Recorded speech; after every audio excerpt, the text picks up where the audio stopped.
Okay जी, start करें। तो ये क्लब 2 बैच जो हमने आई थिंक 1 जुलाई को स्टार्ट किया था ना, तो इसमें अभी तक क्या क्या कवर हो गया है अभी तक, है ना। ये वाला पार्ट तो हमने कॉमन ही पढ़ाया था आपको क्लब 1 के साथ। ये सबसे पहले हमने को ये पढ़ाया था। उसके बाद ये प्रोबेबिलिटी स्टैटिस्टिक्स, स्टैटिस्टिक्स पोर्शन तो कंप्लीट हो गया है। तो आपके बैच में बचा हुआ है sequence series and differential calculus, यही बचा है ना। तो ये बताओ आप लोग कितने लोग आप में से डिफरेंशियल कैलकुलस उधर कर रहे हैं, परिमल सर के साथ कर रहे हो या नहीं कर रहे हो? क्योंकि उनका टाइम 3:30 से डेली क्लास होती है ना। कर रहे नहीं? मतलब कोई है जो वहाँ अटेंड करता हो डेली क्लासेस 3:30 से? सर अच्छा। कॉलेज है सो पॉसिबल नहीं हो। अच्छा, कॉलेज की वजह से नहीं पॉसिबल है। ओके, ठीक है, देखो कोई बात नहीं। तो अभी हम लोग यहाँ से स्टार्ट करते हैं, सीक्वेंस सीरीज से स्टार्ट करता हूँ, ठीक है। तो यहीं से हम लोग ये वाला पोर्शन स्टार्ट करते हैं। Sequence of real number, their convergence and their limits, then Cauchy sequence, their convergence, monotone sequence and their limits, है ना। बाकी असाइनमेंट भी मैं साथ में ओपन कर लेता हूँ। तो इसमें रहेगा PYQ assignment topic wise, then PYQ ना। एंड इसमें हम लोग क्या देखेंगे, सीक्वेंस सीरीज PYQ। सर्च कर लेते हैं, सर्च का ऑप्शन है।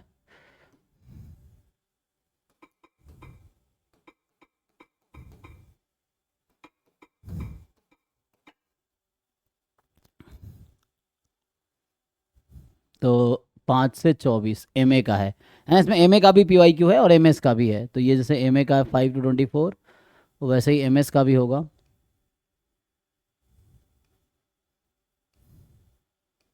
MS वाला नहीं है, होगा इसमें ऐड नहीं किया होगा कहीं ना कहीं। तो सीक्वेंस सीरीज MA का दिख रहा है, MS का भी होगा, ढूंढना पड़ेगा ना। तो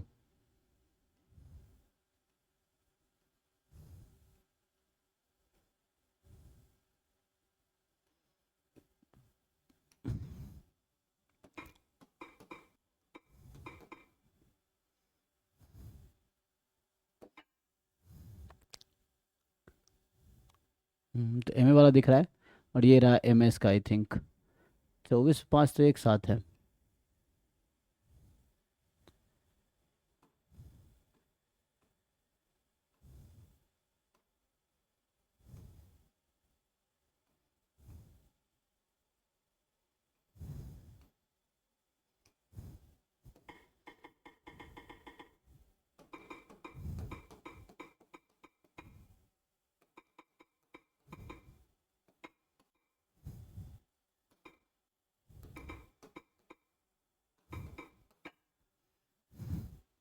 नो रिजल्ट फाउंड।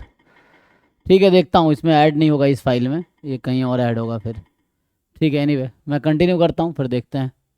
तो MS वाला होगा तुम लोगों के पास ना, ग्रुप में तो भेजा ही होगा, जिनके पास होगा भेज देना, मैं ऐड कर दूंगा।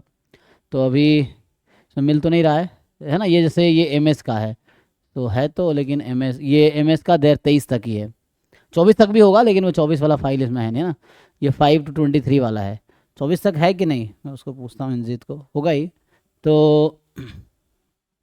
देखो भाई, अमन तुम्हारे पास है सेव्ड, भेजो ग्रुप में अगर है तो, होगा ना, जो लोग रेगुलर हैं। 24 का नहीं है, उसको देखना पड़ेगा। अच्छा, सीक्वेंस सीरीज में 2005 से 24 तक का नहीं मिला है? चेक करो एक बार। 23 तक है, 24 तक का आप खुद से करना पड़ेगा। नहीं नहीं, मैं ये बोल रहा हूँ जैसे हर टॉपिक में भेजा था ना मैंने 2005 से 24 वाला असाइनमेंट, तो सीक्वेंस सीरीज के नहीं भेजे हैं। ये MA का तो है, तो MS का भी होगा। MA का तो है ना, तो MS का भी होगा, ऐसे कैसे नहीं होगा? तुम्हारे पास नहीं है MA, जैसे MA का तो यहाँ पे दिख रहा है ना, MA का तो है ना यहाँ पे। तो जैसे कैसे बंद होगा अब?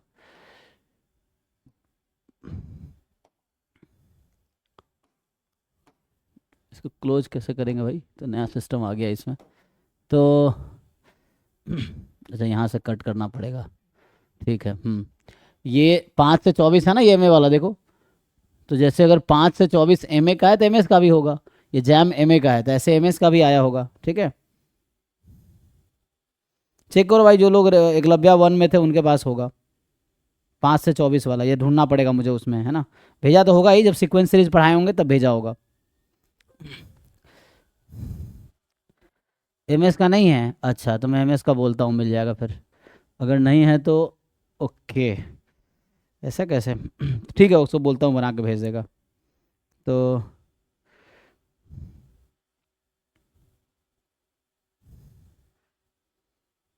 ठीक है,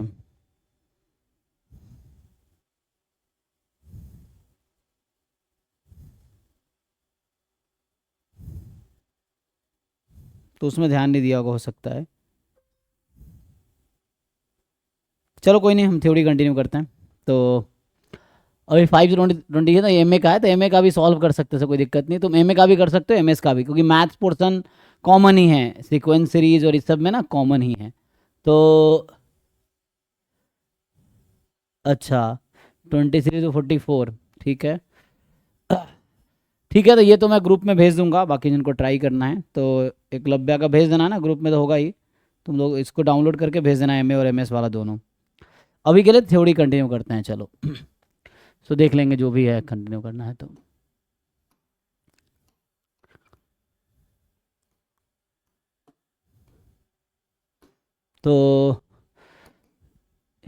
क्लोज करने का सिस्टम, हाँ बैक से तो वहाँ चले जाएंगे दूसरे फाइल में, मुझे लग रहा है ऐसा क्रॉस का ऑप्शन था ना अभी, जैसे ये बैक में तो ये आ गया, क्या आ रहा है,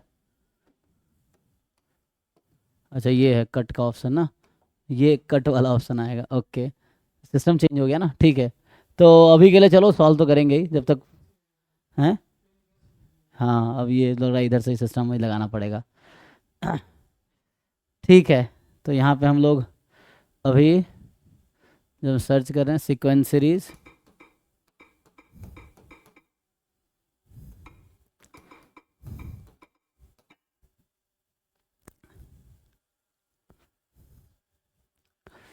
हम्म, 5 से 23 ही है, एम एम एस में यही है, कोई बात नहीं, ठीक है। तो अभी के लिए हम लोग थ्योरी कंटिन्यू करते हैं। तो यहाँ से अब इधर से आदत डालते हैं, चलिए।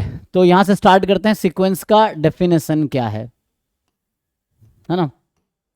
सीक्वेंस ऑफ रियल नंबर्स, ये topic sequence of real numbers, तो नाम से ही क्लियर है, सीक्वेंस ऑफ रियल नंबर्स। सो इसका डेफिनेशन क्या है ना, question is what is definition of sequence of real numbers. तो सिंपली डेफिनेशन अगर देखेंगे हम तो ये है, it is a function, so it is a function from natural number to real number, simple, ठीक है। sequence is a function from, ये ठीक है ना, तो sequence एक फंक्शन है from natural number to real number, it is a function from natural number to real number, है ना। जैसा फंक्शन कैसे डिफाइन, जैसे मान लो अगर मैं लिखूं कि f एक फंक्शन है natural number to real number, so will write f n as a n, है ना।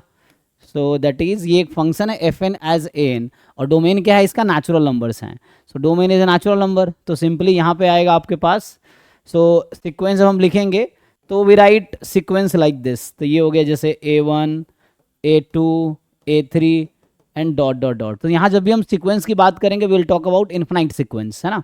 तो यहाँ जो भी बात करें infinite sequence and infinite series, तो यहाँ पे सीक्वेंस विद फाइनाइट टर्म नहीं होगा जब तक बोला ना जाए, है ना। अगर सिर्फ सीक्वेंस वर्ड यूज होता है means sequence of infinite terms, infinite sequence infinite series. अगर हम सिर्फ सीरीज बोलेंगे तो भी इन्फिनाइट सीरीज, और सीक्वेंस बोल रहे तो इन्फिनाइट सीक्वेंस।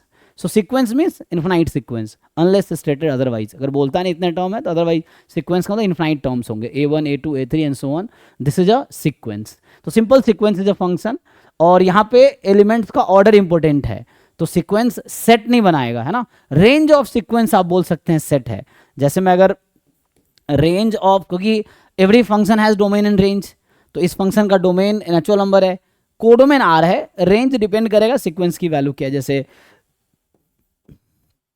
इस रेंज ऑफ जो सीक्वेंस होगा, so this you can write as set containing A1 A2 now you know difference है, डिफरेंस आप जानते हैं, सीक्वेंस में ईच टर्म ऑर्डर्ड है, सेट में टर्म्स ऑर्डर्ड नहीं होते हैं ना, तो sequence and set are two different things. Sequence में ईच टर्म ऑर्डर्ड है और सेट में क्या होता है, एलिमेंट्स ऑर्डर्ड नहीं होते हैं। दूसरी बात, सीक्वेंस में आपको एलिमेंट्स रिपीटेड है, still you have to write in order, और यहाँ पे क्या है, रिपीटेड एलिमेंट्स को एक बार ही लिखते हैं सेट में। तो set and sequence are two different things, ठीक है। तो ये सीक्वेंस का इस तरह से हम नोटेशन यूज करेंगे, ऐसा A1 A2 A3 and AN। जैसे एग्जांपल के लिए आप सिंपली आप जानते हैं आप लोग कि जैसे हम जब AN लिखेंगे, सो AN means will write just nth term, तो nth टर्म ही बाकी टर्म को डिस्क्राइब कर देगा, है ना। सो nth term will describe the all terms, तो हम लोग सीक्वेंस को nth टर्म से ठीक है। सो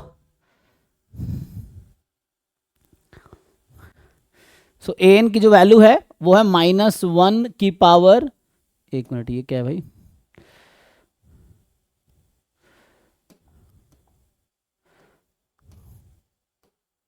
ठीक है, -1 की पावर, मान लीजिए n है सपोज, सिंपल एक -1 की पावर एक सीक्वेंस है, तो इसमें क्या होगा, when you right AN terms of AN, तो इसमें क्या होगा, A1 जैसे -1 1 -1 1 -1 1 -1 1, दिस विल कीप गोइंग, ठीक है, ये सीक्वेंस है। अगर आप रेंज की बात करेंगे, इफ यू से रेंज ऑफ सीक्वेंस,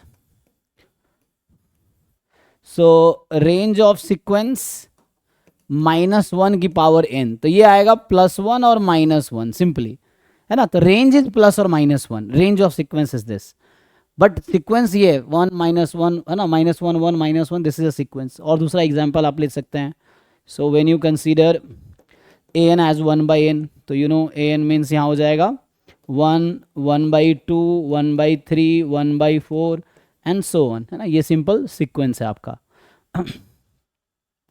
और है ना बहुत सारे डिफरेंट टाइप ऑफ सीक्वेंस आप लिख सकते हैं। तो ये सिंपल डेफिनेशन है सीक्वेंस का। अभी मैं बात करूं कन्वर्जेंस की, है ना, so we have to talk about convergence, कि कब बोलेंगे सीक्वेंस कन्वर्जेंट होगा। सो कन्वर्जेंस ऑफ सीक्वेंस की अगर हम बात करें, convergence of sequence, what is meaning of convergence, तो जैसे a sequence of real numbers, तो real number, sequence of real numbers means each term of sequence will be real number, तो यहाँ हम कॉम्प्लेक्स नंबर की बात नहीं करेंगे ना, तो each term will be real number. A sequence of real numbers AN, a sequence of real numbers AN, ठीक है। So a sequence of real numbers AN is said to be convergent, है ना, क्या, इफ एंड ओनली इफ, या मान लो मैं ऐसा बोलूं कि कन्वर्जेंट है and it converges to a real number, मान लीजिए कोई small a, so small a is a fix real number, ठीक है, और AN is a sequence of real number A1 A2 A3 so on. So हम बोलेंगे कि this AN sequence converges to A if and only if, definition की मैं बात कर रहा हूँ ना, so we are talking about definition. और डेफिनेशन हम लोग नहीं यूज करेंगे इस क्वेश्चन सॉल्व करने के लिए, बस अभी समझने के लिए आप, है ना, क्योंकि टाइम लगता है डेफिनेशन से क्वेश्चन सॉल्व करने में, बट हाँ यही कई बार डेफिनेशन ही आपके ऑप्शंस होते हैं, सो आपको पता होना चाहिए कि मीनिंग ये है कन्वर्जेंस का। So a sequence of real number AN is said to be convergent and it converges to a real number A if and only if for every epsilon more than 0, है ना, या for given epsilon more than 0, तो यहाँ होगा for any epsilon more than 0 there exist an n0 which is a natural number, there exists an n0 which is a natural number such that mod an minus a is less than epsilon for all n more than equal to n0। अब ये क्या कहना चाह रहा है, सो n0 कोई fix real number है, मान लो n0 की वैल्यू है 10,000 अभी के लिए, सो इसका मतलब क्या है कि आफ्टर 10,000 टर्म्स, अगर सपोज n0 की वैल्यू है 10,000, So after 10,000 terms, an and a will have difference less than epsilon. Epsilon क्या है? Epsilon you can choose any real number. Epsilon हो सकता है 1/1 trillion, 1/1/4 trillion, 1/2, 1/100, 2, 3, 4, anything. But for any epsilon they are talking. So whatever epsilon you choose, so depend करेगा ये जो n not है ना, epsilon चेंज करोगे n नॉट चेंज हो जाएगी, ठीक है? तो एक फिक्स एप्सिलॉन के लिए एक फिक्स n नॉट मिलेगा आपको। तो बट ये कहता है किसी भी एप्सिलॉन के लिए आपको एक ऐसा नंबर जरूर मिलेगा, उसके बाद के सारे टर्म्स n नॉट टर्म, मैं कह रहा हूं n नॉट 10,000 है तो पहले 10,000 टर्म्स को छोड़ दो, तो उसके बाद के सारे टर्म्स क्या होंगे?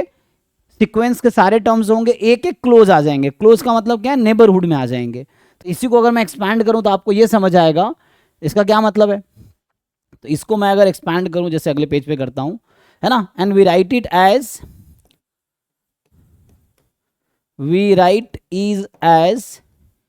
an converges to a as n tends to infinity, or that is limit n tends to infinity an is equal to a, है ना। so writing this or writing this or writing this they are equivalent। तो इसी को ये define कर रहा है, ठीक है, कि limit an n tends to infinity is a and we say an converges to, ठीक है। so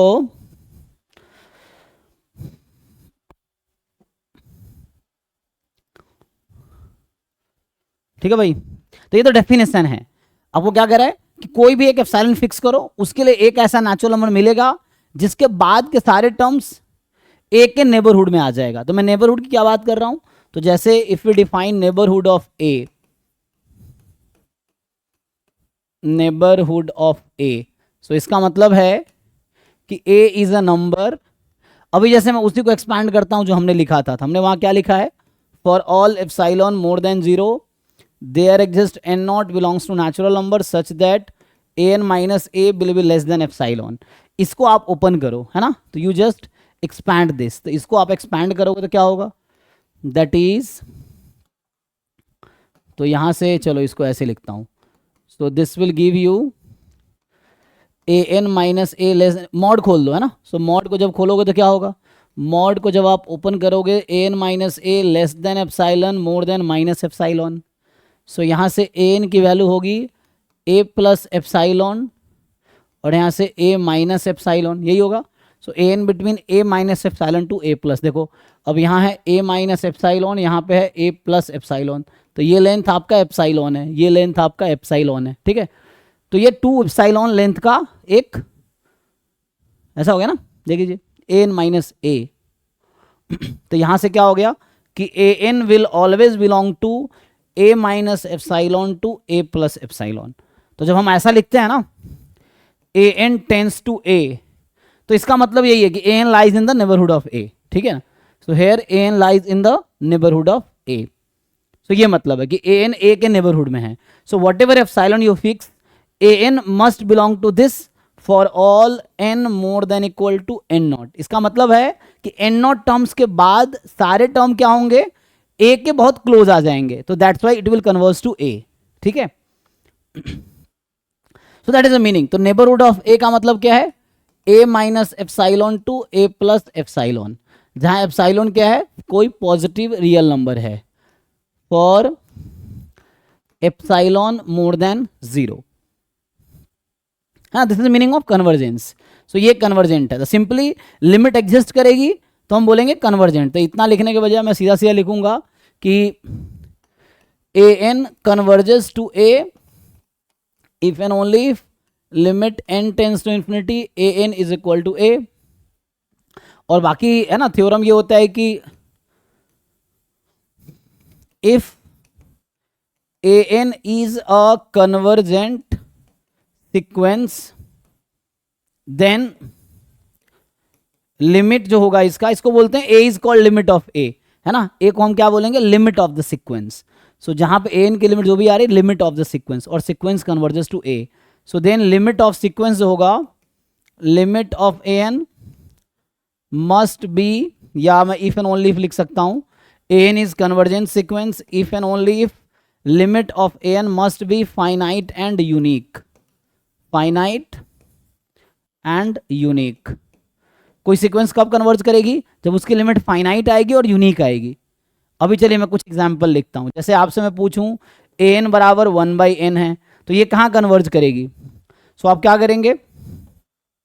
तो हम वो एप्सिलॉन डेल्टा के डेफिनेशन से नहीं जाएंगे, इतना टाइम हमारे पास एग्जाम में नहीं होगा कि आप एप्सिलॉन डेल्टा से प्रूव करेंगे, और सब्जेक्टिव क्वेश्चन आना नहीं है एग्जाम में कि हम एप्सिलॉन डेल्टा से प्रूव करके दिखाए कि आंसर ये आ रहा है ना।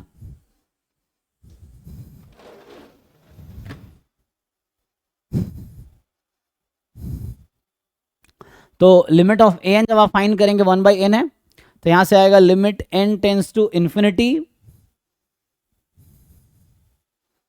ठीक है, तो यहां से क्या आएगा? आप an फाइंड करेंगे और आप सबको पता ही है इसमें this 1/n is equal to 0, ये तो जानते हैं आप सब लोग। सो इसका क्या मतलब है? कि an जो है an कन्वर्जेस टू 0, यही मतलब है।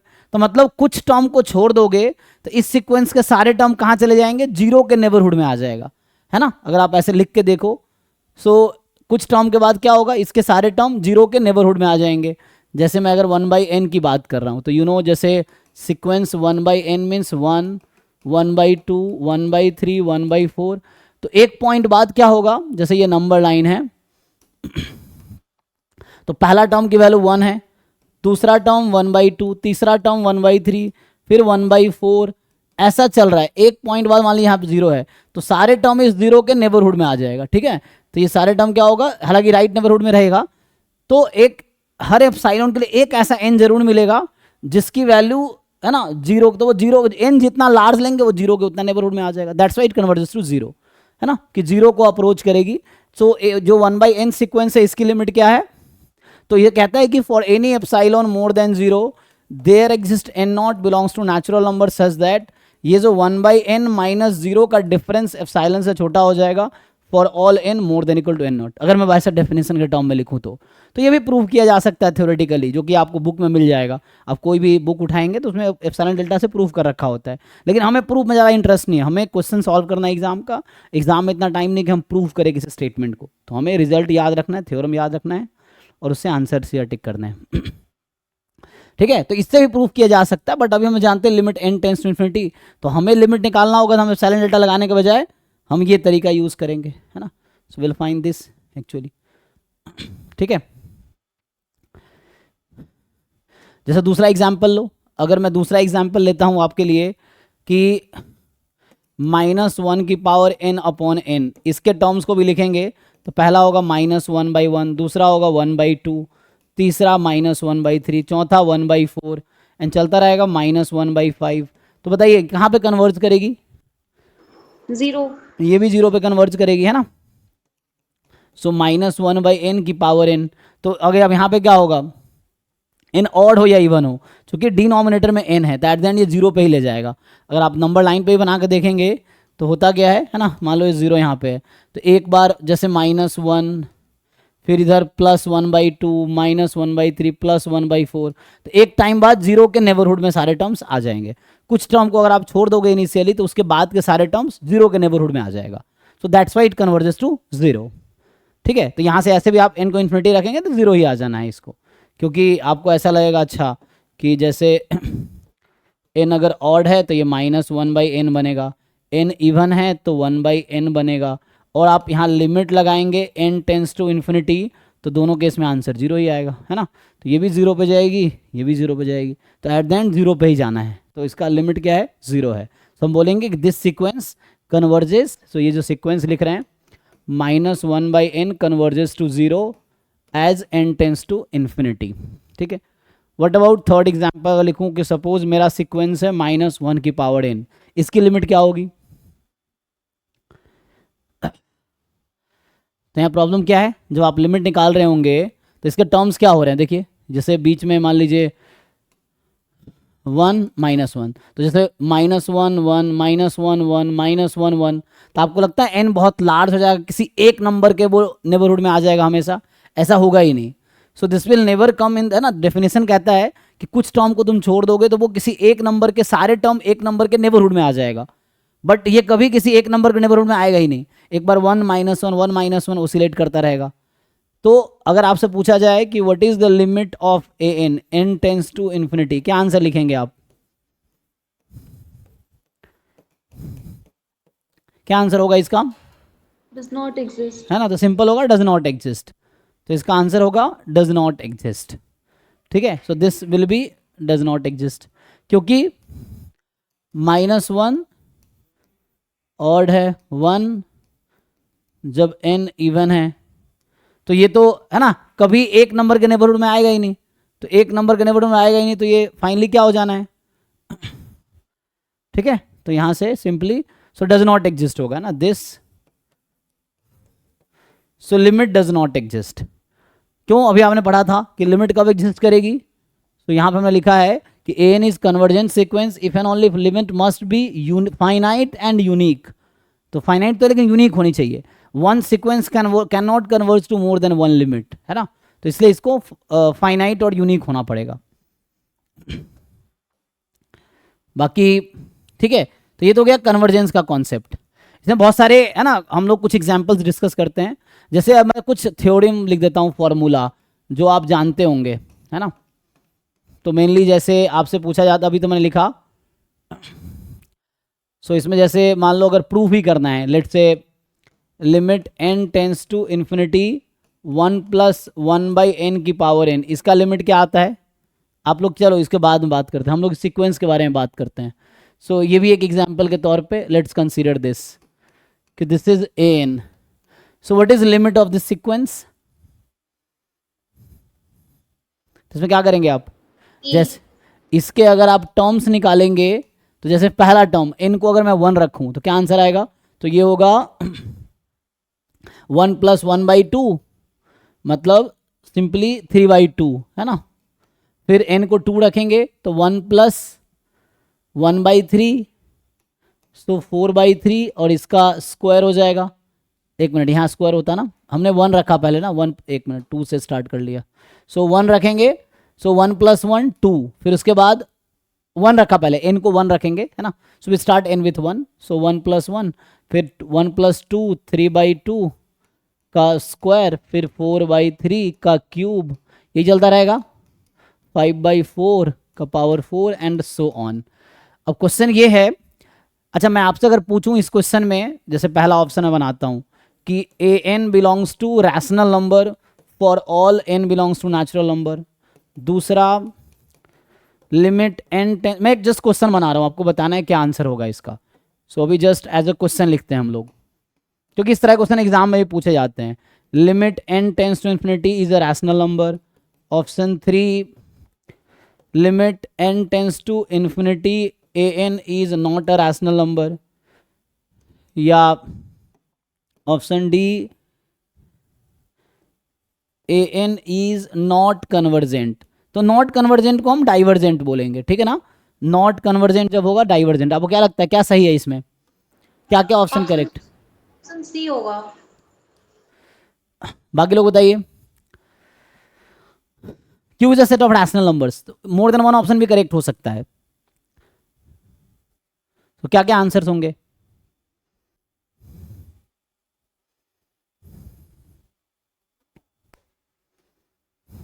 मुझे बताओ, इस सीक्वेंस के सारे टर्म रैशनल नंबर होंगे, यस और नो? इस सीक्वेंस के ईच टर्म्स रैशनल नंबर्स होंगे, होगा या नहीं होगा? बाकी लोग सोच के बताओ, और लगता है अगर नहीं होगा तो बताओ कौन सा टर्म है जो इरेशनल नंबर होगा, which term is irrational number?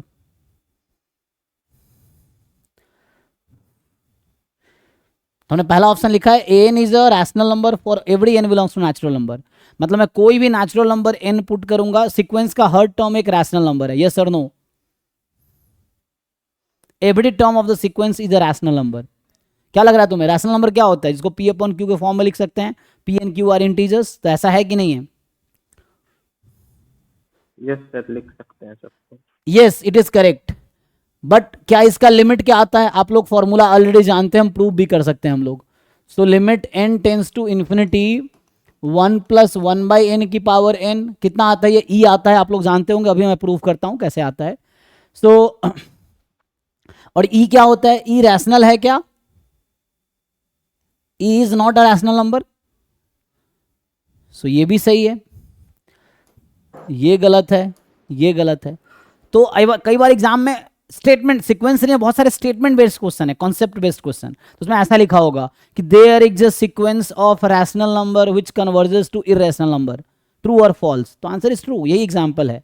This sequence has every term as a rational number but it converges to irrational number. तो इसका क्या मतलब है? इसका मतलब ये हुआ कि जब n, हमने कहा for every epsilon more than 0 there exist a natural number n naught such that, ये जो सीक्वेंस के टर्म किसी एक नंबर के नेबरहुड में आ जाएगा। तो इट डजंट मीन कि जिस नंबर के नेबरहुड में आएगा वो भी उस सीक्वेंस का टर्म ही होगा। जैसे मैं अभी बात करूं यहीं पे 1/n वाला ही एग्जांपल ले लो। जैसे 1/n का एग्जांपल था, मुझे ये बताओ, मैं अगर इसमें लिखूं लेट से एक क्वेश्चन बनाता हूं, इसमें सीक्वेंस सीरीज में ना कॉन्सेप्चुअल क्वेश्चन बहुत सारे आते हैं, तो आपको जरूरी नहीं कि हर क्वेश्चन में कैलकुलेट करना हो, सीधा स्टेटमेंट बेस्ड क्वेश्चन होगा, आपको डिसाइड करना है ट्रू या फॉल्स, थ्योरम बेस्ड क्वेश्चन या स्टेटमेंट बेस्ड। मान लो ये मैं लिखा था कि ये इसी क्वेश्चन बात करो, अभी के लिए मान लो 2 है, तो an इज 1/n। अब मैं ऐसा लिखता an is equal to 0 for some n belongs to natural number. मान लो ऐसा ऑप्शन बना रहा हूँ, an is 0 for some n belongs to natural number. Option B an is non zero for all n belongs to natural number. Option C limit n tends to infinity an is 0। Option D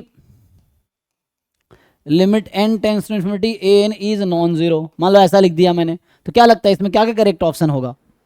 B and C. हाँ, तो यहाँ पे ठीक है, तो यहाँ पे भी क्या बताना चाह रहा हूँ, सेम चीज़ मैं बताना चाह रहा हूँ। देखो, तो इस सीक्वेंस में कोई भी नंबर 0 कभी नहीं आएगा, आप कोई भी नेचुरल नंबर पुट करोगे तो पॉजिटिव रहेगा, but still it is converging to 0। तो मैं यहाँ बताना क्या चाह रहा हूँ कि limit of the sequence may not be term of the sequence, ठीक है ना, मतलब लिमिट जरूरी नहीं कि टर्म हो सीक्वेंस का, यहाँ भी ऐसे ही हो रहा है। इसमें हर टर्म रैशनल नंबर हैं इसके टर्म्स, बट इसकी लिमिट इरेशनल नंबर हो गई, तो limit is not necessarily be the part of the terms of the sequence. जरूरी नहीं कि उस सीक्वेंस का कोई टर्म होगा, क्योंकि लिमिट होता है कि एक कुछ टर्म के बाद किसके नेबरहुड में सारे टर्म आ जाएंगे, वो लिमिट है। तो लिमिट में not be the part of the sequence और टर्म ऑफ द सीक्वेंस। जैसे यहाँ पे भी 1/n में कभी 1/n 0 हो ही नहीं सकता, ये हमेशा पॉजिटिव रहेगी चाहे n कोई नेचुरल नंबर लो। लेकिन हो क्या रहा, जब n बहुत लार्ज लेंगे तो 0 के बहुत क्लोज आ जाएगी, मतलब 0 के नेबरहुड में आ जाएगी, that's why it converges to 0। Same thing यहाँ हो रहा है, जब आप n बहुत लार्ज लोगे तो e के नेबरहुड में आ जाएगी, तो that's why it converges to 0, ठीक है ना। तो यहाँ पे ईच टर्म रैशनल नंबर है बट कन्वर्ज कर रही है इरेशनल पे, यहाँ पे ईच टर्म पॉजिटिव है कन्वर्ज कर रही है 0 पे। ऐसे ही जैसे कुछ एग्जाम्पल मिल जाता है, तो अभी थोड़ा सा मैं बात करता हूँ, मैं फाइंड करूंगा ना। सो हाउ टू प्रूव, जैसे अभी मैं थोड़ा इनडिटर्मिनेट फॉर्म की बात करता हूँ, क्योंकि जहाँ पे लिमिट की बात होती है इनडिटर्मिनेट फॉर्म की बात होती है ना। So will talk about indeterminate form. Indeterminate forms, बताइए आप लोग लिमिट्स में क्या क्या, क्योंकि फंक्शन की लिमिट सीक्वेंस की लिमिट एक जैसे ही फाइंड करते हैं, तो इनडिटर्मिनेट फॉर्म्स क्या क्या होते हैं सीक्वेंस के या लिमिट के, उसमें क्या क्या जानते हैं आप लोग? व्हाट इज इनडिटर्मिनेट फॉर्म्स, क्या क्या हैं, क्या क्या जानते हैं? 0/0, हाँ, 0/infinity, 1 to the power 0/0, infinity by infinity, 1 की power infinity, 0 to the power infinity, 0 by infinity और t minus infinity. Infinity minus infinity. बाकी लोग भी बताओ भाई,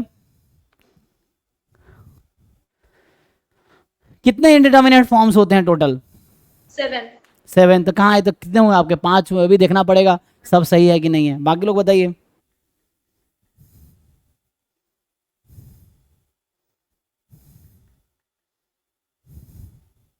zero to the power 0 sir. 0 की पावर 0 और 0 इंटू इन्फिनिटी। तो क्या ये इंडिटर्मिनेट फॉर्म है? नहीं sir, infinity to the power 0। This is not indeterminate form, है ना, तो ये एट द एंड 0 आ जाना है इसको। ये 0 इंडिटर्मिनेट क्या होता है? जिसकी वैल्यू डिटर्मिन नहीं है, जैसे 0/0 की कोई वैल्यू डिटर्मिन नहीं है, कभी 1 आ जाएगी, कभी 2 आ जाएगी, कभी 3 आ जाएगी, कभी 4 आ जाएगी, ऐसा है, डिटर्मिन नहीं है। इसकी वैल्यू डिटर्मिन्ड है, ये 0 ही आएगी। सो इसके जगह क्या आता है, इन्फिनिटी की पावर 0, और क्या हो गया, 6 7 हो गए, 1 2 3 4 5 6 7, एक बार चेक कर लो।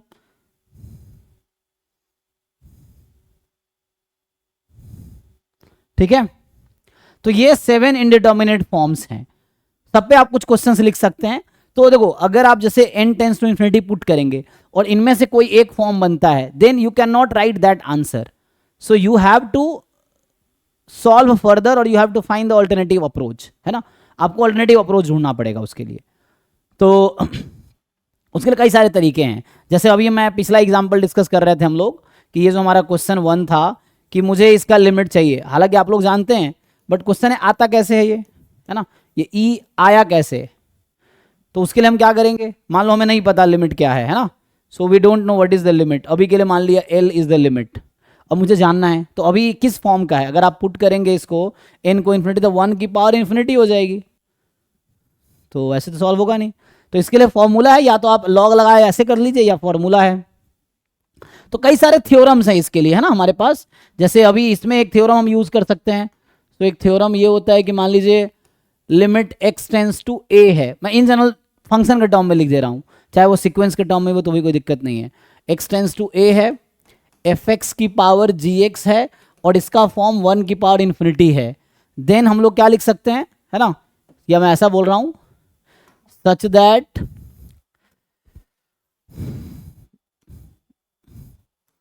तो यहां हम क्या कह रहे हैं कि मुझे चाहिए if limit fx x tends to a मान लीजिए 1 हो जाती है, and limit x tends to a gx infinity हो जाती है, तो एट द एंड ये किस फॉर्म का लिमिट हो गया, so this is of the form, तो ये है ना, देन ये जो है इसका फॉर्म तो हो गया this is of the form 1 raise to power infinity, ऐसा हो गया ये तो क्या करेंगे इसके लिए, तो इसके लिए देन हम लोग क्या करेंगे, सो हम लोग इसका लिमिट फाइंड करेंगे इस तरीके से, x tends to a fx raise to power gx, तो आप सब लोग जानते होंगे क्या करते हैं बताइए, क्या करते हैं, exp e की पावर fx माइनस 1, यही करते हैं ना, इंटू gx, ये हो जाता है, तो ये फाइंड कर लीजिए। अच्छा, इसका प्रूफ कैसे आता है, तो इसका प्रूफ भी अब मैं मान लूंगा इसको l के इक्वल, लिमिट नहीं पता मुझे, अब लॉग लगाएंगे दोनों तरफ, फिर सिंप्लीफाई करेंगे तो उससे प्रूफ आ जाएगा, तो ये थ्योरम है, प्रूफ आपको बुक में इजीली मिल जाएगा। तो एक मैं रिजल्ट लिखा रहा हूँ, इसी को आप सीक्वेंस के टर्म में लिखना चाहें तो भी कोई दिक्कत नहीं है। अगर इसी थ्योरम को मैं रिपीट करूँ अगर इन टर्म्स ऑफ सीक्वेंस, तो मान लीजिए ऐसा है, कई बार limit n tends to infinity fn की पावर कोई gn है, and this is of the form 1 की पावर इन्फिनिटी, तो ये तो पॉसिबल आंसर है नहीं। सो इस केस में क्या करेंगे, तो आपका उस केस में you will solve it as, so ये fn की पावर जो gn है यू विल राइट, ये तो लिमिट बाद में लगा सकते हो या पहले लगा सकते हो ना, आप चाहो तो ऐसा देखोगे exp limit n tends to infinity, यहाँ आ जाएगा fn माइनस 1 इंटू gn, तो ये एक थ्योरम यूज कर सकते हैं आप, तो यही चीजें हैं। ओके, किसी को डाउट है पूछिए। सो ये कब है, जब 1 की पावर इन्फिनिटी फॉर्म की होगी, तो आप ये करेंगे, जैसे अभी के लिए आप इस पे लगा लीजिए, या तो एक इसका एक अप्रोच है कि आप क्या करो, use limit is L, take log both side, then 0/0 की फॉर्म बन जाएगी, देन यू कैन सिंप्लीफाई, एक तो ये तरीका है। दूसरा हम फॉर्मूला यूज कर ले, यही वाला अप्रोच यूज कर ले, तो 1 की पावर इन्फिनिटी है, सो हमें क्या करना पड़ेगा, सो नाउ तो हमें क्या करना चाहिए, limit n tends to infinity, and हमने क्या कहा आपको, सो हमने ये कहा कि आप क्या कीजिए यहाँ पे fx माइनस 1 exp मतलब e की पावर, है ना, सो ये समझिए exp मतलब e की power, so exp of 1 plus 1 by n minus 1 into gx या gn, ये हो गया। इसको सिंप्लीफाई करेंगे तो ये आ गया लिमिट n टेंस इन्फिनिटी, और ये तो 1 1 खत्म, 1 बाई n से n खत्म, तो ये बन गया e की पावर 1।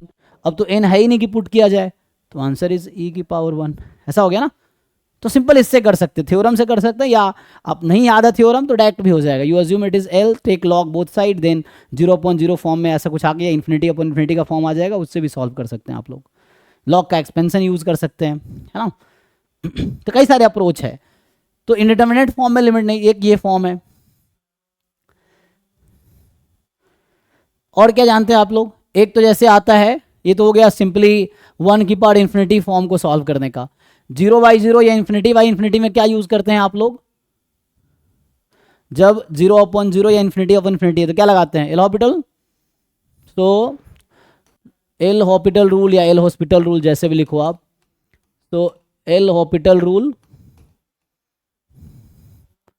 तो क्या करते हैं आप लोग, इसमें सिंपली है कि जब आपका कोई फंक्शन, मैं इन जनरल फंक्शन के टर्म में लिख देता हूं कि late fx and gx be differentiable function at a, ठीक है। तो उस केस में एंड सच दैट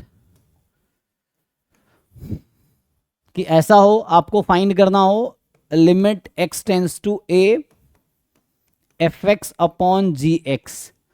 अभी फंक्शन का टर्म लिख रहा हूं, same thing work for the sequence, because sequence is also a function, है ना, ये चीज है। तो यहां से क्या आ जाएगी, तो अभी मान लीजिए ये this is of the form कि this is of the form 0/0 और इन्फिनिटी बाई इन्फिनिटी, इस फॉर्म का है। So then what you do, तो आप इसको सॉल्व करने के लिए यूज करते हैं, so you write f dash x upon g dash x. अगर अभी भी 0/0 या इन्फिनिटी इन्फिनिटी का फॉर्म है तो फर्दर यू सिंप्लीफाई, तो ये प्रोसेस कंटिन्यू होगा, है ना।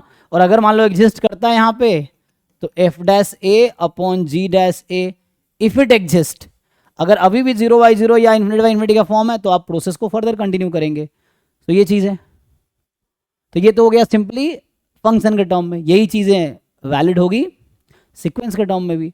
जैसे इस पे अगर मैं क्वेश्चन लिखूं कि जैसे ऐसा क्वेश्चन रहता है कई बार कि limit n tends to infinity, ऐसा हो जाएगा साइन 1/n, है ना, जैसे अपॉन 1/n। जैसे कुछ क्वेश्चन मैं आप लोगों से पूछता हूँ, जैसे कई बार रहता है n साइन 1/n, ये पहला क्वेश्चन मान लीजिए।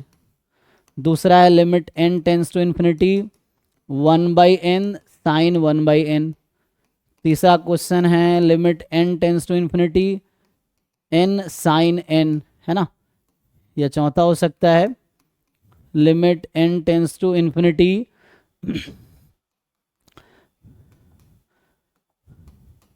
Sign n upon n। 1/1 आप सबका आंसर बताइए जरा।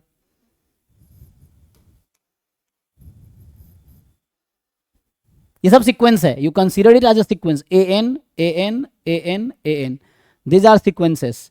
आपको इस सीक्वेंस की लिमिट निकालनी है, तो क्या आएगा बताइए, 1/1 आंसर बताइए। फर्स्ट पार्ट का आंसर क्या होगा, सेकेंड पार्ट का क्या होगा, थर्ड का क्या होगा, फोर्थ का क्या होगा।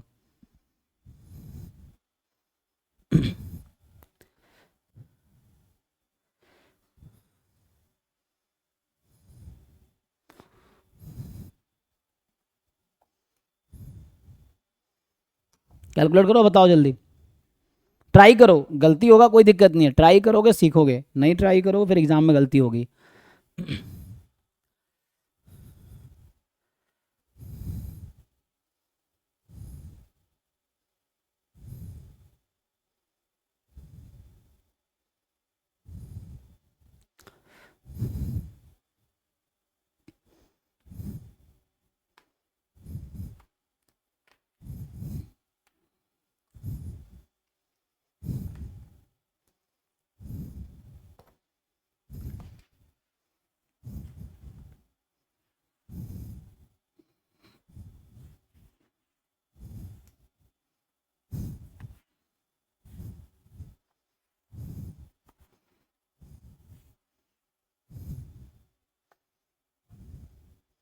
अरे जल्दी बताओ भाई, इतना टाइम लगेगा। एक एक पार्ट का आंसर बताओ। फोर्थ पार्ट का 1, ओके।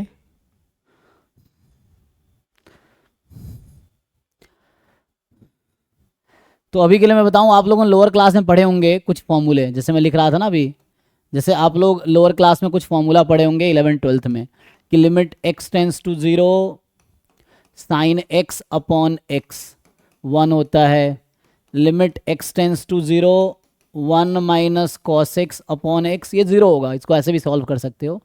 तो और आ जाएगा limit x tends to 0 tan x upon x, ये उससे ही आ जाता है, 1 होता है, limit x tends to 0 1 minus e की power x upon x, so e की पावर x माइनस 1 है ना, सो ये होगा ई की पावर -1, ये भी 1 होता है, सब एल ऑर्बिटल से आ जाएगा।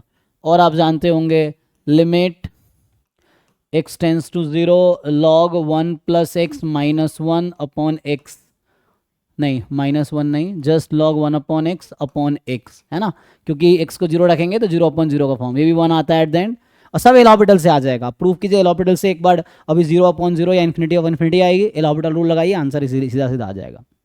एल ऑर्बिटल से एक लाइन में सब प्रूफ हो जाएगा। फिर अभी जैसे हमने देखा था, एक होगा x tends to 0 1 plus x की पावर 1 बाई एक्स, तो ये e आएगा, यही इक्विवेलेंट था उसके, this was equivalent to n tends to infinity 1 plus 1 by n की पावर n, ये भी e होता है। इसको थोड़ा और मतलब थोड़ा मैं इसको इम्प्रूव करके लिखूं तो limit n tends to infinity 1 plus, मान लीजिए कई बार लिखा हुआ है t अपॉन n या k अपॉन n मान लो, और n टेंस तो ये e की पावर k आता है, ठीक है। इसका प्रूफ भी वैसे ही होगा जैसे अभी किया था हमने, वैसे ही प्रूफ आ जाएगा। तो ये सब कुछ बेसिक फॉर्मूला है जो आप जानते हैं। अब बताओ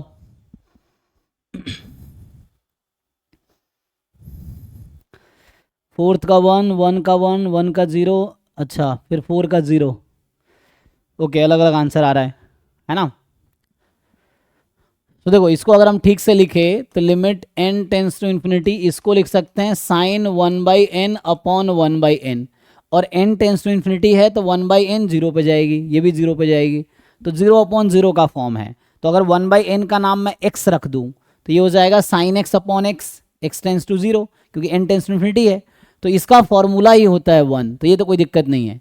अब इसको ठीक से अगर लिखोगे तो यहाँ पे क्या होगा, ये कुछ ऐसा है, limit n tends to infinity sine 1 by n upon n. अब ये एक फाइनाइट क्वांटिटी है कोई, ठीक है ना।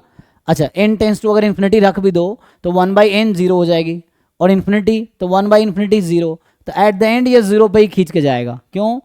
क्योंकि जब n को इन्फिनिटी रखोगे साइन 1 बाई इन्फिनिटी 0, और नीचे भी इन्फिनिटी है तो इन्फिनिटी 1 बाई इन्फिनिटी 0 होता है, एट द एंड 0 ही हो जाएगा पूरा। या इसको हम सैंडविच थ्योरम से भी कर सकते हैं, आगे हम पढ़ेंगे अभी सैंडविच स्क्वीज थ्योरम, उससे भी आ जाएगा। अभी जब आप इसको सॉल्व करेंगे तो यहाँ पे क्या आएगा, यहाँ पे n इंटू साइन n है, तो n तो इन्फिनिटी पे चली जाएगी, और साइन n एक बाउंडेड क्वांटिटी है।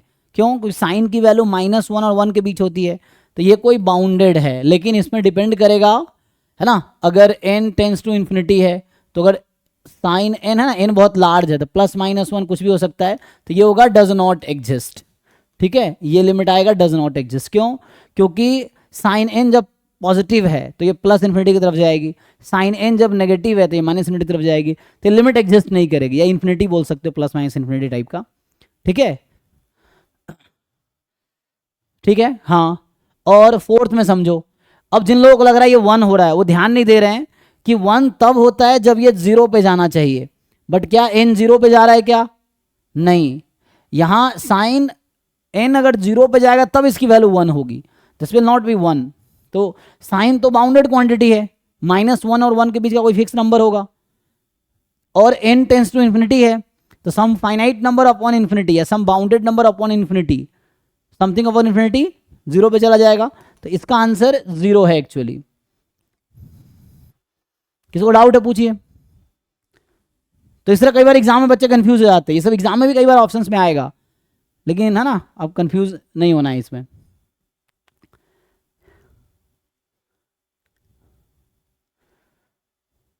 ओके है?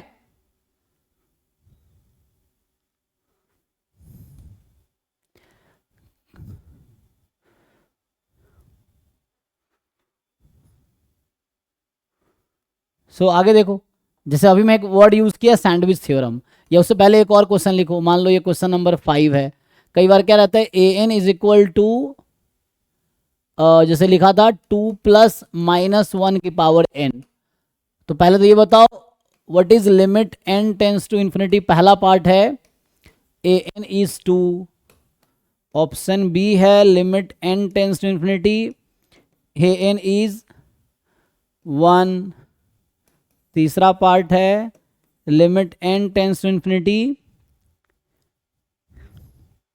या मान लो S2 के बजाय मैं यहाँ 3 कर देता हूँ, एक 3 एक 1, और यहाँ मैं लिख रहा हूँ A1 A2 up to AN, इस पूरे की पावर 1/n। सो ये आएगा 2। डी पार्ट है limit n tends to infinity A1 A2 dot dot dot n, इसकी पावर 1/n, ये आएगा √2। क्या सही लगता है बताओ, ट्राई करके देखो। तो इस तरह क्वेश्चन एग्जाम में मिलेंगे, एग्जाम में लिमिट क्वेश्चन बहुत आए हैं, अभी दिखाऊंगा तो हम लोग चेक करेंगे, बहुत सारे क्वेश्चन मिलेंगे हमें। जल्दी सोच के आंसर बताओ।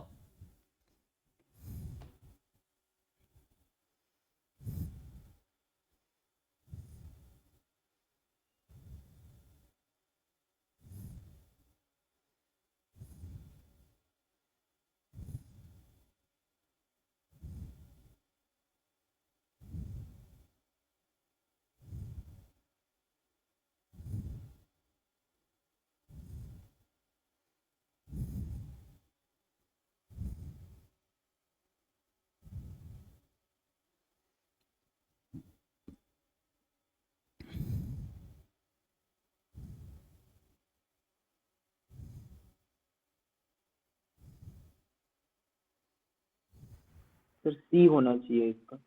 सी होना चाहिए, ओके। बाकी लोग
ठीक है जी, क्या आया, नन ऑफ दीज, ऐसे कैसे चलिए, तो ऐसे आप देख रहे हैं -1/n, इसके देखो, इसमें अगर आप देखोगे जैसे n जब ऑड होगा तो ये सीक्वेंस बन जाएगी 1, और n जब इवन है तो बन जाएगी 3। तो इसके है ना, n टेंस टू इन्फिनिटी में दो सब, इसको आगे बताऊंगा, सब सीक्वेंसेस के पास 2 सब सीक्वेंसेस हैं। तो एक्चुअली हो क्या रहा है ना, कभी 1 कभी 3 ऑसिलेट करेगी, 1 3 1 3। तो ऐसा कोई यूनिक नंबर नहीं होगा जिसके नेबरहुड में सारे टर्म आ जाएंगे, क्योंकि सीक्वेंस कन्वर्जेंस का क्या मतलब है, if limit exist it must be unique, तो यूनिक तो आएगा नहीं। तो इसका मतलब है an की लिमिट तो एग्जिस्ट नहीं करेगी, है ना। हम ये बोल सकते हैं कि लिमिट an जो यहाँ पे है n टेंस टू इन्फिनिटी, वो होगा डज नॉट एग्जिस्ट। ठीक है, लिमिट अगर एग्जिस्ट करेगी इट मस्ट बी यूनिक, तो यूनिक तो है नहीं। अब इसमें आते हैं, इसका जरा ट्राई करो। इसने कहा है a1 a2 a3 an, तो क्या होगा, ध्यान से देखो। तो अगर a1 a2 a3, तो अगर इसमें सीक्वेंस की वैल्यूज आपसे पूछूं तो आप देखो ध्यान से, जैसे पहला टर्म कितना है 1 रखोगे n को, तो ऑड के लिए 1 ही आता रहेगा, a2 आएगा 3, अच्छा रूट, हाँ नन ऑफ दिस सही कहा आपने, अगर 3 और √3 कर दे तो आएगा, सही कह रहे हैं आप। तो यहाँ से अगर 3 और √3 कर देंगे तो आ सकता है, राइट। अब बताइए, तो है ना, ये 2 नहीं होगा 3, अगर मैं यहाँ 3 और √3 लिखता तो क्या C आता, होगा सर। हाँ अब देखते हैं, रुको। सो a1 a2 3 a3 1 a4 3 चलता रहेगा। ध्यान से देखो, जो n इवन है जब, सो an की वैल्यू कितनी है, अभी आपने देखा n इवन है तो 3 है जब n इवन है, और an एक्चुअली 1 है जब n ऑड है। Now come to this product, इस पे बात करते हैं। सो अभी प्रोडक्ट को देखो, तो ये जो नंबर है मेरे पास a1 a2 a3 up to an, तो हो क्या रहा है, पहला a1 है 3 1 3 1 3 1 चलता रहेगा, कहां तक, अब डिपेंड करता है n क्या है। तो n अगर इवन है, मान लो मैं 2 पार्ट में लिखता हूं इसको, सपोज n तुम्हारा इवन है, तो क्या होगा, ये कहां पे स्टॉप होगा बताओ, अगर n इवन नंबर है तो कहां पे स्टॉप होगा, लास्ट टर्म क्या होगा, n इवन है 1 होगा सर, and है ना, even है तो इवन वाला टर्म आएगा, 1। नहीं नहीं n इवन है ना, तो इवन पे क्या आ रहा है, n, 3 आ रहा है, 3। कौन आएगा सर? सो लास्ट 3 होगा ना, एंड कहां पे समझ रहा हूं, लास्ट इसमें an की वैल्यू कहां पे, अगर n इवन है तो an तो 3 हो रहा है ना, तो 1 कैसे होगा, मतलब एंड में 3 रहेगा ना। और जब यहां पे लिखोगे अगर n ऑड है तो क्या होगा, 3 1 3 1 3 1 चलता रहेगा, लास्ट टर्म क्या होगा, है ना, 3 के पहले 1 है यहाँ भी, और यहाँ क्या होगा 1 3 1 पे खत्म होगा। मैं इस टर्म लिख रहा हूं मैं, ठीक है ना, तो ऑड है ना n, तो लास्ट ऑड है तो एंड तो खत्म ऑड पे होगा।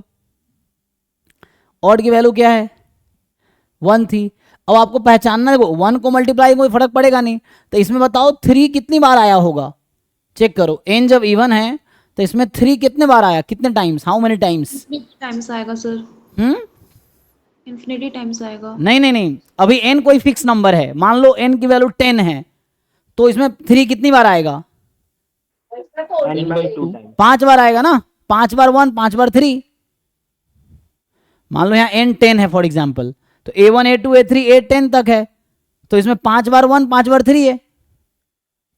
तो कहने का मतलब n अगर इवन है तो n/2 टाइम 1 आ रहा है, n/2 टाइम 3 आ रहा है एक्चुअली। तो कहने का ये मतलब यहाँ पे समझो। सो यहाँ से तुम्हारे पास क्या समझ आया, ये जो मैं प्रोडक्ट लिख रहा हूँ a1 a2 an, ये जो होगा ये 3 की पावर n/2 होगा, कब, जब n तुम्हारा इवन है, क्योंकि 1 × 1 × 1 ही हो जाना है। अब यहाँ समझो, जब n ऑड है, अभी के लिए मान लो n की वैल्यू 11 है 11 है, तो a1 a2 a3 a11 तक, तो अगर a11 तक मैं लिख रहा हूं तो इसमें कितनी बार 3 आया होगा,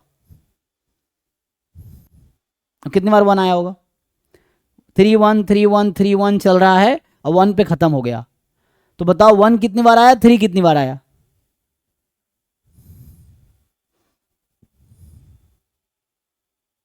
अच्छा 1 से स्टार्ट करना, 3 से मैंने क्यों स्टार्ट किया, 1 से स्टार्ट करना था ना। एक मिनट, ये प्रोडक्ट, ये मुझे सीक्वेंस तो 1 से स्टार्ट करना था ना, क्योंकि पहला टर्म तो 1 है, ऑड बिल तो 1 आएगा ना, तो 1 3 1 3 और कहाँ खत्म होगा 3 पे, क्यों, इवन के लिए चेक कर लो, कोई बताता नहीं है ना।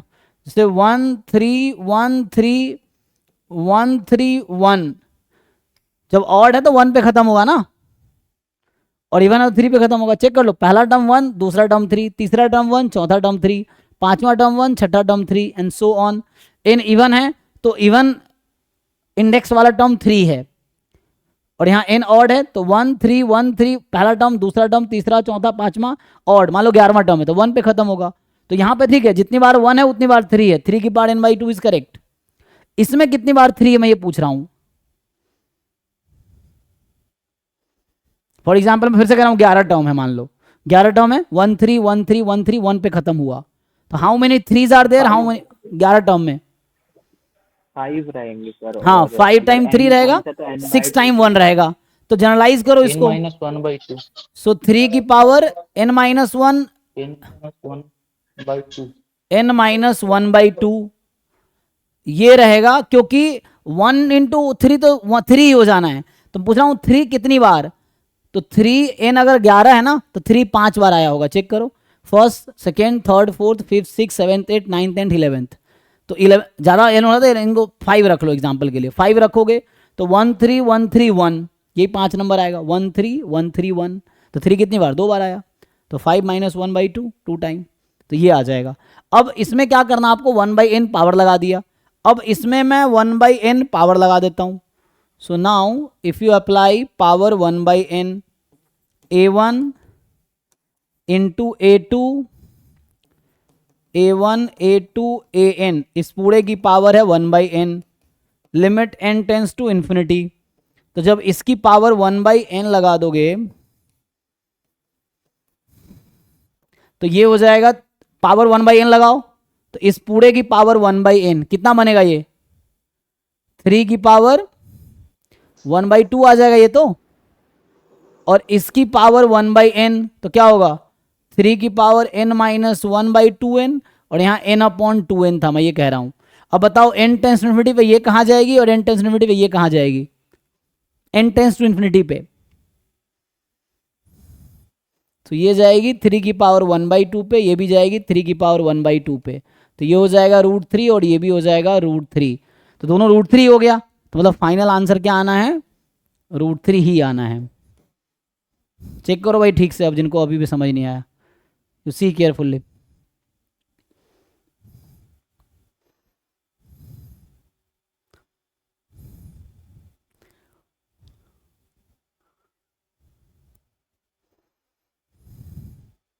ओके है जी, √3 आएगा आंसर। ऑड के लिए n/2 कैसे हो सकता है, n माइनस 1/2 है ना, या n प्लस 1/2 करोगे तो ज़्यादा नहीं हो जाएगा, 5 में है ना, 5 1 6 बार, 3 बार, 3 बार तो नहीं आएगा, 1 3 1 3 ना, 1 पे जा रहा है, ठीक है। ओके, फिर भी आंसर √3 आया। तो इसका डी ऑप्शन ट्रू है, ठीक है। तो इस क्वेश्चन में ऑप्शन जो था डी इज करेक्ट ऑप्शन। कोई डाउट है किसी को? अच्छा 1 के लिए सोचा था, हाँ हाँ हाँ ठीक है, हाँ। तो यहाँ से ठीक है ना, अभी आगे आते हैं। सो जैसे ये तो जैसे अभी आता है सैंडविच थ्योरम, एक आता है सैंडविच या स्क्वीज थ्योरम, ये सब लिमिट निकालने के तरीके हैं। तो आपके पास सीक्वेंस होगा और बोलेगा कहाँ कन्वर्ज कर रही है, तो इनडायरेक्टली आपको सीक्वेंस पे लिमिट लगानी है और बोलना है कहाँ लिमिट जाएगी, ये देखना है आपको, है ना। जैसे एग्जाम में इस तरह के क्वेश्चन आते हैं, मैं एक और क्वेश्चन लिखूं अभी, जैसे इस तरह क्वेश्चन जैम में आ चुका है, limit n tends to infinity, so 3 की पावर n+1, 2 की पावर n+1, 3 की पावर n, 2 की पावर n, ये बताना है इसकी लिमिट क्या आएगी। इस तरह के क्वेश्चन एग्जाम में आए हैं, जैम के PYQ में।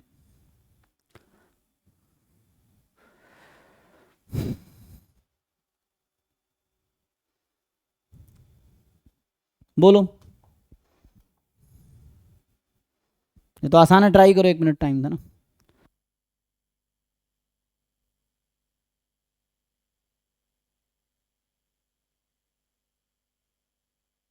थ्री होगा आंसर।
अरे किसका माइक ऑन है? पूजा आपका माइक ऑन है।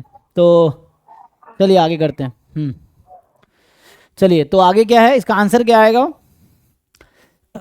तो सिंपली इसको ब्रेक कर दो। अभी इन्फिनिटी अपॉन इन्फिनिटी का फॉर्म है ना, अभी अगर आप सॉम्प्लीफाई करोगे आप तो ये इन्फिनिटी अपॉन इन्फिनिटी का फॉर्म है। तो you can not directly put the value of n actually, है ना।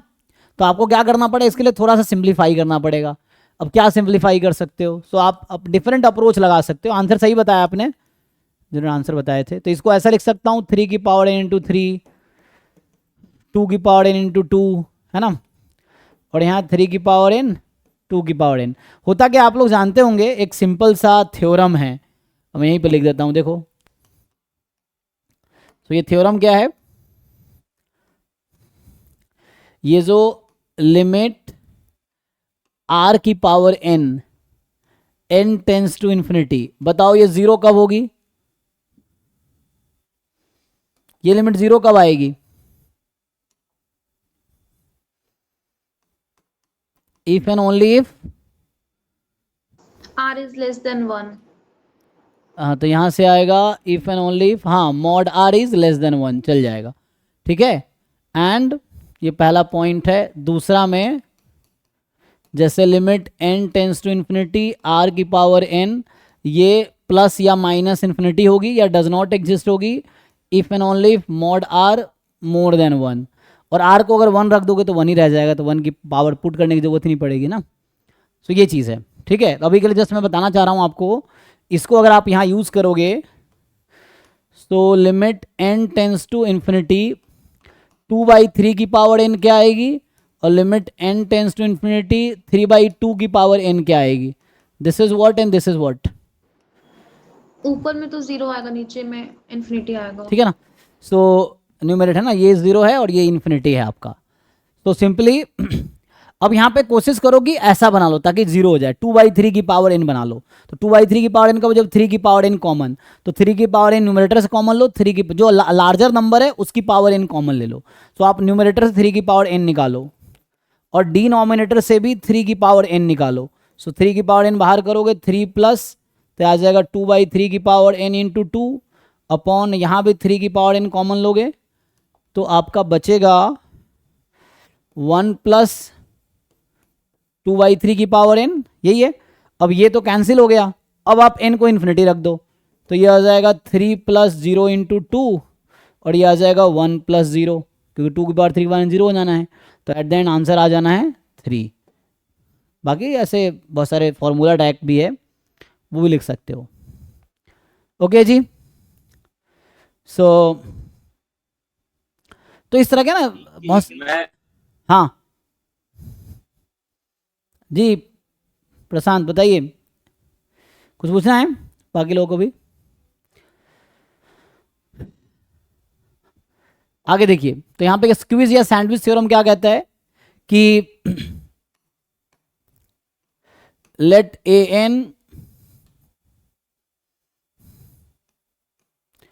an bn and cn are sequence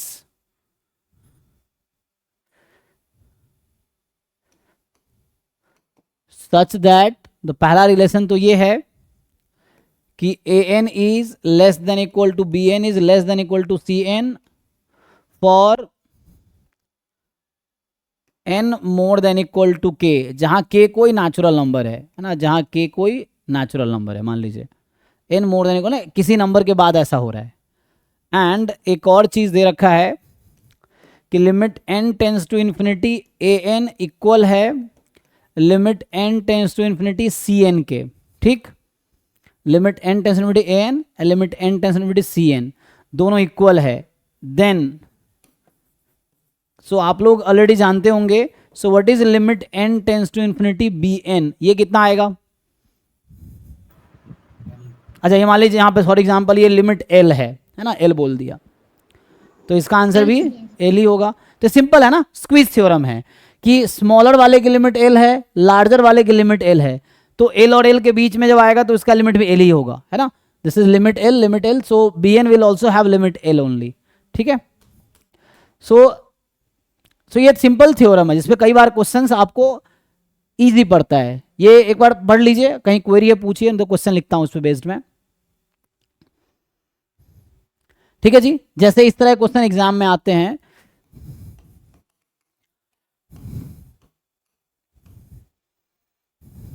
sir एक सेकंड स्लाइड पीछे करिए ना। जी, तो देखिए, ठीक है, सर वहाँ पे जो आपने लिखा हुआ है for n greater than k, तो वहाँ पे सर फॉर ऑल n होगा ना? हाँ वही बात है। फॉर सम, हाँ for all n more than equal to k, कोई दिक्कत नहीं।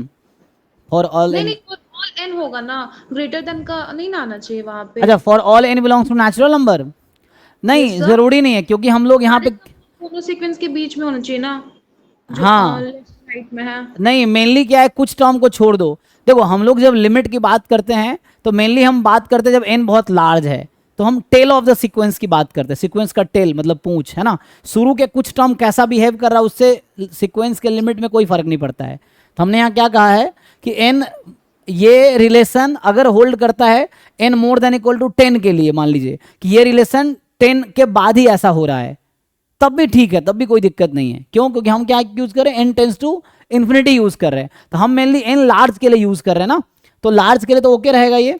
तो मेनली यहाँ पे मैं कहना चाह रहा हूँ एन की लार्ज वैल्यू के लिए ऐसा हो रहा है तो ठीक है, बाकी आप जो कह रहे हैं वो भी सही है, उसमें कोई दिक्कत है। फॉर ऑल एन के लिए तो और आसान हो गया, ये चीजें हैं, but that is not necessary, है ना।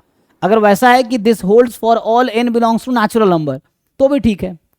अगर हर नेचुरल नंबर का नहीं भी है, n more than equal to 100 के लिए है कि ऐसा रिलेशन 100 के बाद ही होता है। जैसे मैं एग्जांपल देता हूं आपको, कई बार कहां दिक्कत आती है कि जैसे अभी के लिए मैं आपसे रिलेशन पूछूं कि n स्क्वायर और 2 की पावर n, इसमें क्या रिलेशन है बताइए।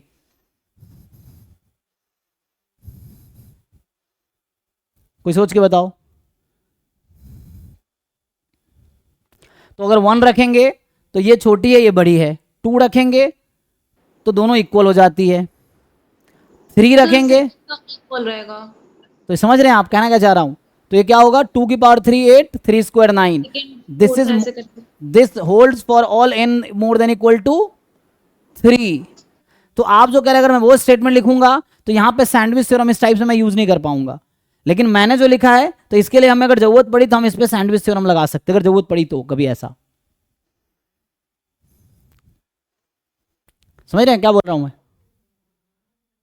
Yes sir. जैसे इसी पे मैं चलो अभी क्वेश्चन बना देता हूं, आप जो कह रहे हैं ना, तो मैं इसी पे एक क्वेश्चन बनाता हूं। अभी क्या होगा, सो यहाँ पे इसलिए मैंने के कर दिया, तो ये के कोई नेचुरल नंबर है, यहाँ 3 है, तो अगर आप वैसा लिख देंगे कि नहीं हर नेचुरल नंबर को होना चाहिए, तो ये इनइक्वलिटी मैं यूज ही नहीं कर पाऊँ, क्योंकि 1 के लिए तो छोटा था, 2 के लिए भी इक्वल है, और 3 के बाद ऐसा हो रहा है एक्चुअली, है ना। 2 के बोल सकते हैं, मोर देन इक्वल 2 पे काम करेगा, है ना। 2 पे तो इक्वल हो जा रहा है दोनों, हाँ 2 पे इक्वल हो जा रहा है।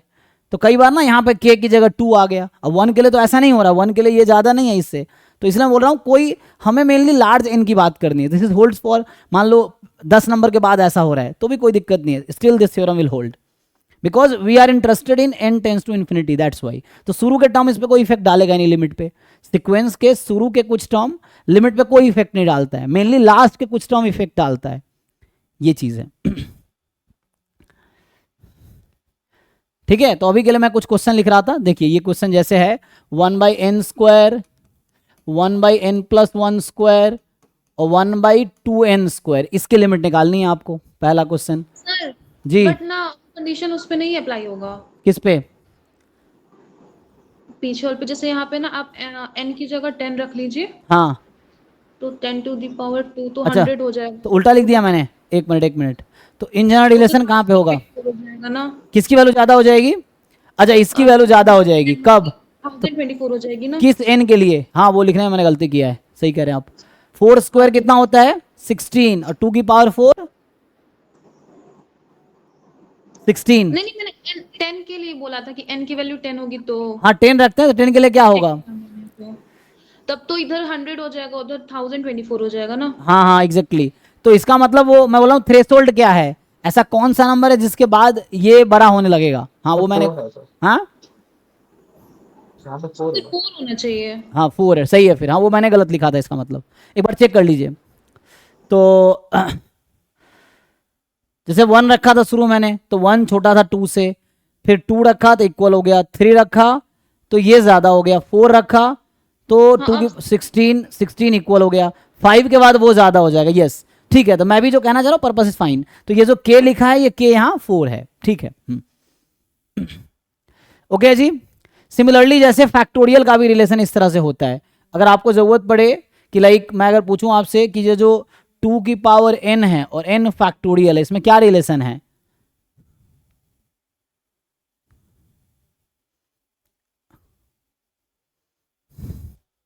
सोच के बताइए।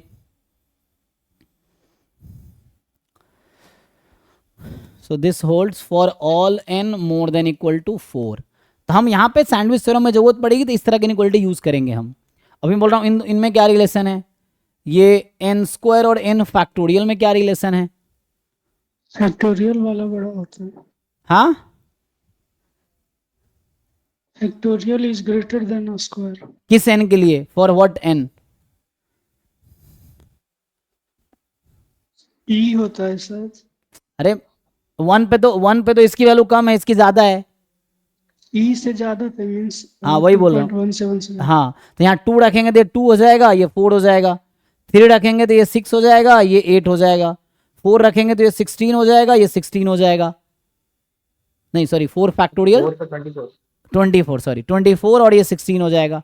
5 रखेंगे तो 120 और 32, तो वो ज्यादा हो जाएगा जी। तो ये for all n more than equal to 4 चलेगा।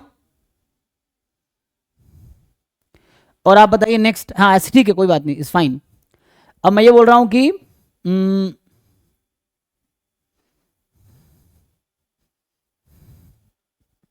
ये भी लेस देन होगा, n स्क्वायर एंड फैक्टोरियल में क्या रिलेशन है? का ही होगा सर, 4 का ही sir. Less than equals to for all n greater than equals to 4। 4 पे ही आएगा ये भी। ओके चेक कर लो एक बार पुट करके।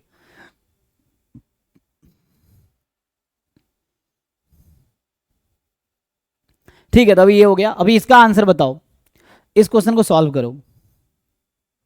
आप ये हिंट, ये है सैंडविच थ्योरम लगाओ इसमें आप, है ना, यू अप्लाई सैंडविच थ्योरम, तो ये आपके लिए हिंट हो जाएगा।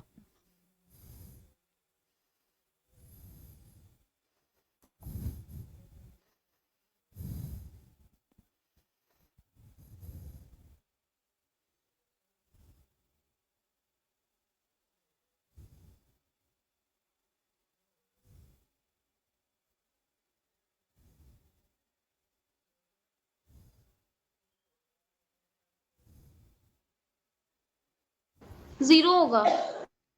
ठीक है तो बाकी लोग चेक कीजिए।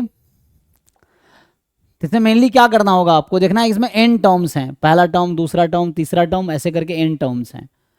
तो डिनोमिनेटर की वैल्यू बढ़ती जा रही है, तो लास्ट वाले टर्म डिनोमिनेटर हाईएस्ट है तो वैल्यू सबसे कम होगी, इसके डिनोमिनेटर स्मॉलेस्ट है। तो यहाँ पे कहने का मतलब ये जो सीक्वेंस है ना, ये मैं इसका बाउंड निकाल रहा हूँ, चेक करो। So 1/n square, 1/n+1 whole square, 1/2n square. तो आपको देखना है कि किसके इसके बीच है। तो इसमें जो टर्म है दिस इज द, ये टर्म्स जो है ना, तो इसमें हाईएस्ट नंबर ये होगा, ठीक है। तो ये हो जाएगा हाईएस्ट नंबर ये है। सो मतलब this number is less than equal to 1/n square, this number is less than equal to 1/n square, this number less than 1/n square, this number is less than 1/n square. तो each term is less than equal to 1/n square. तो मैं हर term का upper bound ढूंढ रहा हूँ, तो upper bound is 1/n square for each term, ठीक। तो n टाइम कर दिया, 1/n square plus 1/n square plus 1/n square ऐसा रहेगा। एंड इन टर्म में सबसे छोटी टर्म ये है एक्चुअली। तो this term will be more than equal to 1/2n square, this term is more than equal to 1/2n square and each term is more than equal to 1/2n square. और इसको भी फिर से n time कर दिया, क्योंकि इसी को n टाइम ऐड करेंगे तो n टाइम्स कर दिया। अब मुझे लिमिट निकालनी है। सो ये है आपके पास bn, ये an और ये cn। तो you find limit of an bn cn। तो इसमें n टेंस टू इन्फिनिटी पे कहाँ जाएगी लिमिट इसकी, अप्लाई करो लिमिट इसकी। तो एक n कट जाएगा तो ये 0 पे आएगी, राइट। यहाँ भी n टेंस टू इन्फिनिटी लगाओगे, एक n कैंसिल, ये 0 पे जाएगी। तो जो अपर वाला सीक्वेंस है उसकी लिमिट 0 है, जो स्मॉलर सीक्वेंस है लिमिट 0 है, तो बीच वाले सीक्वेंस की लिमिट क्या होगी, 0 होगी by sandwich theorem. Is it fine? Check कर लो। तो आप नाम रख सकते हो ना, you can name it for example, है ना, आप नेम रख लो ऐसा सो सिंप्लीफाई करोगे तो ये डायरेक्ट लिमिट पुट करते हैं तो भी सारे जीरो ही हो जाता क्योंकि डिनोमिनेटर में n ऊपर कांस्टेंट है। तो पुट करोगे ना भाई तो ये 0 इंटू इन्फिनिटी हो जाएगा,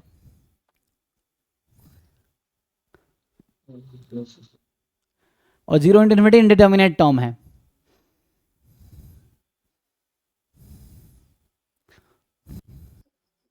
क्या? ठीक है ना, तो ये मान लो जैसे ये सिंप्लीफाई करोगे तो ये ऐसा होगा 1/4n less than equal to, इसको अभी an बोल दो, इसका नाम अभी n रख देता हूँ, लेस देन इक्वल टू यहाँ हो जाएगा 1/n। अब मैं ये कह रहा हूँ कि सिंस इसकी लिमिट 0 है, इसकी लिमिट 0 है, इसीलिए limit n tends to infinity जो ये an है उसकी लिमिट भी 0 है, इन दोनों की लिमिट 0 है इसी वजह से। ये तो डायरेक्ट आ ही रहा है ना, 0 इंटू इन्फिनिटी कहाँ आ रहा है, डायरेक्ट पुट करने पे 0 ही आ रहा है। 0 आ जाएगा, n टाइम्स उसको कर रहे हैं फिर तो ना, तुम्हारे लॉजिक से infinity इसका आंसर भी 0 आ जाएगा, 1/n plus 1 up to 1/2n, तुम्हारे लॉजिक से ये भी 0 आएगा, फिर तो 0 आएगा, इसका आंसर log 2 आएगा। चेक करो कैसे आएगा। सो इसका लिमिट log 2 है, दिमाग लगाओ थोड़ा सा। मैं अभी बताया इसको कि 0 इंटू इन्फिनिटी हो जाएगा, कैसे 0 हो जाएगा, 0 प्लस 0 प्लस 0, कितने टर्म है इसमें, n टर्म है, n टेंस टू इन्फिनिटी ले रहे हैं तो 0 इंटू इन्फिनिटी नहीं हो गया। तो अगर ये तुम्हें लग रहा है 0 हो गया तो तुम्हें ये भी लगेगा 0 हो गया, लेकिन इसका आंसर log 2 है। चेक करो, सीखो भाई, कब सीखोगे ये सब, इसलिए प्रैक्टिस करो, मैं कह रहा हूँ ढंग से क्वेश्चंस प्रैक्टिस करो, खुद से प्रैक्टिस करो, ठीक है। तो जिन लोगों को लग रहा है कि ईच टर्म में पुट कर दिया 0 आ गया, तो उन लोगों को यहां भी ऐसा ही लगेगा कि ईच टर्म में पुट कर दिया 0 आ गया, लेकिन 0 नहीं आएगा इसका आंसर log 2 आएगा। चेक करो ठीक से। अब log 2 कैसे आएगा बताओ, मैं गेस कर रहा हूं log 2 के आसपास कुछ आएगा, log के टर्म में ही आएगा। सर इसमें तो रेंज आ जा रहा है हाफ और 1 के बीच में। तो कुछ नहीं कर Fail हो सकते, जाएगा तो फिर सैंडविच थ्योरम यहाँ फेल हो जाएगा, क्योंकि सैंडविच थ्योरम तभी काम करेगा जब लोअर एंड अपर लिमिट की लिमिट सेम आएगी, मतलब an less than bn less than cn, तो an एंड cn की लिमिट सेम है तभी bn की लिमिट वो होगी। अगर an cn की लिमिट अलग अलग है तो सैंडविच थ्योरम हेल्प नहीं करेगी हमें, so that theorem will fail. तो उसके लिए कोई और अप्रोच ढूंढना पड़ेगा, है ना। अभी के लिए अगर आप सोचोगे कि मान लो इसका नाम मैंने अभी an रख दिया, तो ये an है मेरा, limit n tends to infinity an है, तो ये जो an है, जैसे अभी पिछला लॉजिक यूज़ किया था कि इसमें 2n लार्जेस्ट टर्म है, जिसकी स्मॉलेस्ट वैल्यू ये 1/2n है, इंटू n हो गया, है ना। तो स्मॉलेस्ट टर्म ये है और लार्जेस्ट टर्म ये है इंटू n, तो ये तो कट के 1 हो जाएगा, ये कट के, तो यहाँ से पता चला कि nth वैल्यू हाफ से 1 में है, तब तो तुम कुछ नहीं कह सकते क्योंकि इसकी लिमिट तो हाफ ही रहेगी, इसकी लिमिट 1 रहेगी, तो हम an के लिमिट के बारे में कुछ नहीं कह सकते। So sandwich theorem will not help here, वो अप्लाई ही नहीं होगा ना, क्योंकि हर थ्योरम का एक अजम्पशन है, जब अजम्पशन सेटिस्फाई होगा तभी कंक्लूजन दे पाएंगे, अजम्पशन सेटिस्फाई नहीं हो रहा तो हम कुछ नहीं बोल सकते, ये चीज़ है। तो अब तुम्हें लगाना पड़ेगा दूसरा अप्रोच। तो इस तरह के क्वेश्चन के लिए आप लोगों ने लोअर क्लास में पढ़ा होगा limit as a sum formula, है ना, क्या पढ़े थे, integral as a limit of a sum, 12th class में वही वाला लगा, उसी का मॉडिफाइड फॉर्म यूज करता हूं मैं। तो उसके लिए आता है integral as a limit of a sum, sir log 2 आता है उसका। तो यहां से आएगा, लेकिन एग्जाम में कैसे लगाओगे, एग्जाम में तुम 0 लगा के आ जाओगे, फिर बाद में जब आंसर किया आएगा तब तुम्हें आइडिया आएगा अच्छा इसमें तो ये लगाना था, लेकिन एग्जाम में राइट टाइम पे आइडिया आने चाहिए ना। तो राइट टाइम पे आइडिया कब आएगा, जब तुम रेगुलर खुद से क्वेश्चन प्रैक्टिस करोगे, PYQs के या नॉन PYQs से खुद से प्रैक्टिस करोगे तो दिमाग में तुम्हें राइट अप्रोच दिमाग में रहेगा, ये चीज़ें हैं।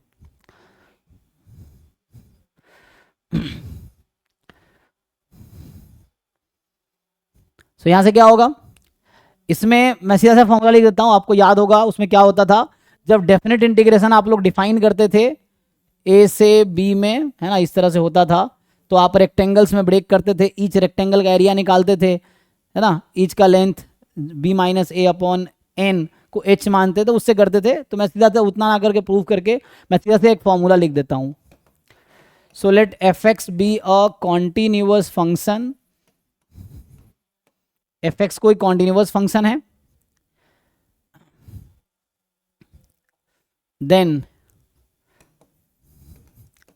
Limit n tends to infinity. तो मेनली यहां पे जो मैं वर्क कर रहा हूं ये 0 से लेके कोई नंबर a है मान लो फॉर एग्जांपल, या 0 से 1 के लिए मैं पर्टिकुलर केस 0 से 1 के लिए मैं यहाँ पे वर्क करूंगा। अभी जो फॉर्मूला मैं लिख रहा हूं तो यहां से होगा, है ना, ये y बराबर एफ एक्स फंक्शन है, ठीक है। तो इस तरह से सो होता क्या है 1/n। सो ये टोटल लेंथ 1 है, ठीक है, इसको n पार्ट में डिवाइड किया, टोटल लेंथ 1 है, इसको n पार्ट में डिवाइड किया, तो एक पार्ट का लेंथ कितना है 1/n, ठीक है। सो किसी एक पार्ट का लेंथ, तो इसका लेंथ जो है ये 1/n है लेंथ। विड्थ कितनी है एफ ऑफ, अगर यहाँ पे 1/n ले रहे हो है ना, तो उसके अकॉर्डिंग देना 0 + 1/n, मान लो यहाँ पे नंबर है, ये लेंथ कितना उस पर डिपेंड करेगा, a प्लस जो भी है। तो हम लोग क्या करते हैं, ईच रेक्टेंगल का एरिया निकाल के सम कर देते हैं, n टेंस टू इन्फिनिटी कर देते हैं, तो ये उसके इक्वल आता है। ये प्रूफ बता रहा हूँ कि कैसे जो डेफिनेट इंटीग्रेशन है वो एरिया को रिप्रेजेंट करता है। जब आप इंटीग्रेशन शुरू करते हैं, रिमान इंटीग्रेशन, तो उसमें भी आता है, या आप 12th क्लास में जो डेफिनेट इंटीग्रेशन जहाँ शुरू होता था वहाँ पे ये है, एनसीईआरटी खोल कभी भी देख सकते हो आप, तो उसमें सिंपली आएगा, तो ये आता है समेसन, और यहाँ पे सीधा सीधा मैं लिख देता हूँ अभी के लिए, तो ये आएगा कितना एफ ऑफ सम k/n, और यहाँ पे k की वैल्यू 1 से n लिख देता हूँ अभी मैं, ठीक है। सो एफ ऑफ k/n क्या, मान लो जैसे मैं बोल रहा हूँ, मान लो तुमने डिवाइड किया, तो ये 1/n, ये नंबर 2/n, ये 3/n चल रहा है, लास्ट में n/n 1 हो गया। मैं कह रहा हूँ ये लेंथ 1 का इंटरवल है, इसको n पार्ट में डिवाइड किया। सो जो पहला पार्ट है 1/n, दूसरा में 2/n, 3/n, 4/n, 5/n, n/n तक जाएगा जो कि 1 हो जाएगा, और ये 0/n 0 है यहाँ पे। अब ईच का लेंथ, तो ये हाइट कितनी है, ये होगा F of 1/n, F of अगला हाइट कितनी है F of 2/n, F of 3/n, F of 4/n, F of 5/n, so on, last में f1 हो जाएगा ये उस तरीके से। तो ईच रेक्टेंगल करेगा लेंथ इंटू विड्थ, तो ये 1/n इंटू f1, ये भी 1/n into f2/n and so on, ऐसे चलता रहेगा ईच रेक्टेंगल का एरिया निकाल के। तो ये क्या कर रहे हैं, तुम इसको समेसन खोलोगे तो ईच रेक्टेंगल का एरिया का सम कर रहे हैं एक्चुअली हम लोग। तो फाइनली ये जो आता है, ये आता है integral F x D x.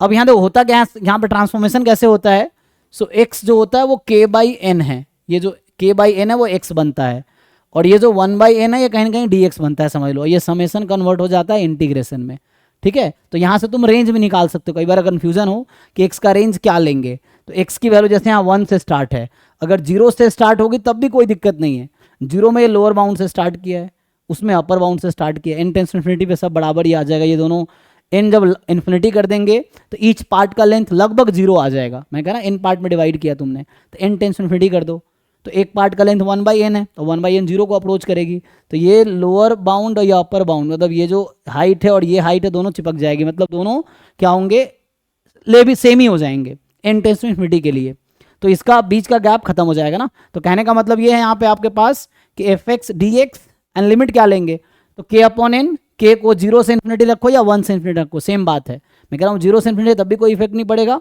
और 1 से इन्फिनिटी है तब भी कोई इफेक्ट नहीं पड़ेगा। तो यहाँ 0 से इन्फिनिटी लो या 1 से इन्फिनिटी लो, मान लो 0 से लिख दिया अभी के लिए, तो k को 0 रखोगे 0/n 0, तो x की लिमिट 0 हो जाएगी, और k कहाँ तक जा रहा है n तक जा रहा है, तो k को n रखो n/n 1 हो जाएगी। कई बार यहाँ 2n रहेगा तो यहाँ 2 तक जाएगी, ठीक है, यहाँ n है तो यहाँ 1 तक जाएगी। So this is a formula integral as a limit of a sum.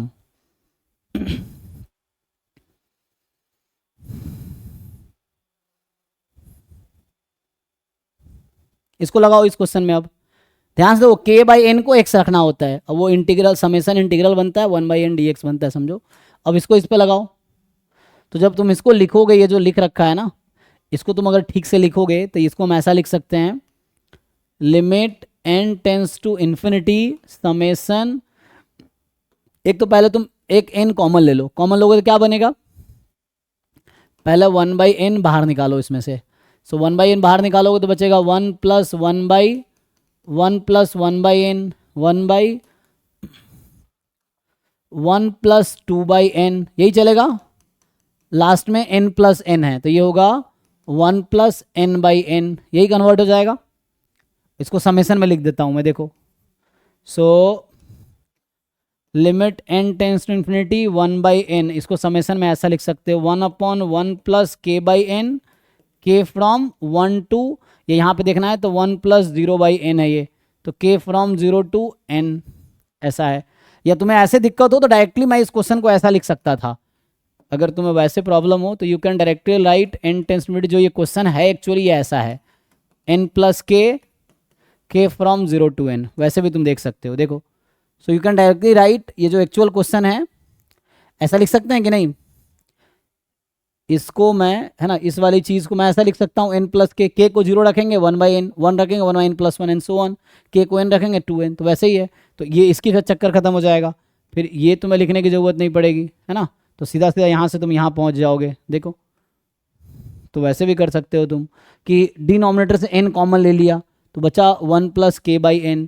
अब मैंने क्या कहा, जब ये 1/n बाहर है तो ये dx बनता है और ये समेशन इंटीग्रेशन बनेगा, k/n को x रखो, लिमिट क्या लोगे 0 से n है तो k/n को तुम x रखते हो, ठीक है, k/n is x, so k 0 से स्टार्ट हो रहा है तो x 0 से स्टार्ट होगा, k अगर 1 से भी स्टार्ट होता ना तो x की वैल्यू 1/n होती और n टेंस टू इन्फिनिटी पे 1/n 0 हो जाती, ठीक है, तो स्टिल ये 0 ही होगी। So this will be 0 to 1, क्योंकि k n तक जा रहा है तो n/n 1, इसको इंटीग्रेट कर लो, सो log 1 प्लस एक्स 0 टू 1, तो ये log 2 माइनस log 1, log 1 0 होता है, log 2 माइनस log 1, ln मतलब नेचुरल लॉग, तो आंसर इज ln2, ठीक है भाई। देखो कोई डाउट है पूछो।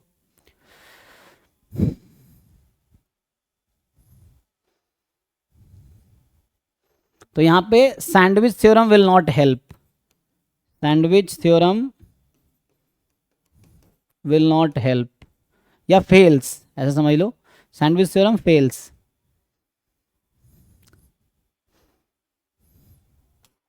चलिए अगले क्वेश्चन, ये तो हो गया integral as a limit of a sum. ये सब लिमिट निकालने के कुछ तरीके हैं, ठीक है, तो जब भी कन्वर्जेंट की बात करेगा तो we have to find the limit, ये है। कुछ पूछना है किसी को अभी? सो मैंने डिफाइन किया सीक्वेंस क्या है, कन्वर्जेंट क्या है, लिमिट निकाल रहे हैं हम लोग। एक दो और क्वेश्चंस PYQs के देख लो, तो यहाँ से अगर मैं PYQs के क्वेश्चन सॉल्व करूँ तो यहाँ पे देखो जहाँ लिमिट निकालना हो, स्पेशली जैसे ये क्वेश्चन लिमिट्स के क्वेश्चन है, तो इस तरह के क्वेश्चंस आपको आते हैं एग्जाम में। एक मिनट, स्क्रीनशॉट,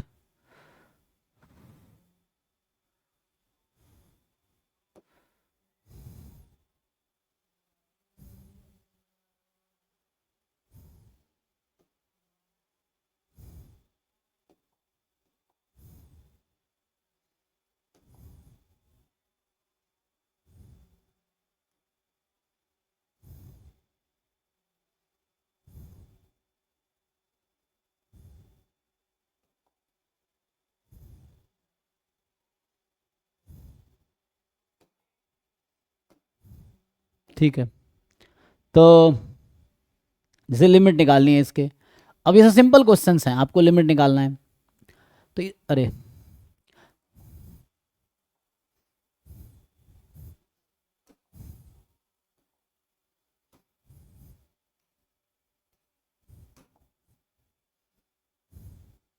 बताओ, इसका लिमिट निकाल के बताओ, इस तरह क्वेश्चन एग्जाम में आते हैं। अब ये तुम्हें लिमिट निकालना है तो क्या करोगे इसमें, ऊपर में -1 हो जाएगा n टाइम्स और नीचे 2 बचेगा तो -1/2। बाकी लोग देखिए ट्राई कीजिए, बताइए। सो इसमें होगा क्या, अगर ढंग से देखोगे तुम तो ईच टर्म है ना, कितने टर्म है न्यूमरेटर में टोटल, न्यूमरेटर में टोटल पेयर वाइज है, तुम पेयर बना लो। हाँ वैसे 2n टर्म्स हैं तो इसको एक साथ रखो, इसको एक साथ रखो, वैसे ही अगला टर्म है ना, इसका जो पिछला टर्म होगा उसके साथ रखो, तो वैसे ब्रेक करोगे पेयर वाइज। सो ये हो गया -n, अगला भी -n, या ऐसे ही ज़्यादा लिख दूं, हाँ कितना हो गया, टोटल बाय सर -1 कर करके n टाइम्स। ओ सॉरी हाँ हाँ यस, मतलब -1 -1 कितनी बार आएगा, सही कह रहे हो आप लोग, हाँ तो -1 n टाइम्स है, ठीक है। तो यहाँ पे जो है एक्चुअली कि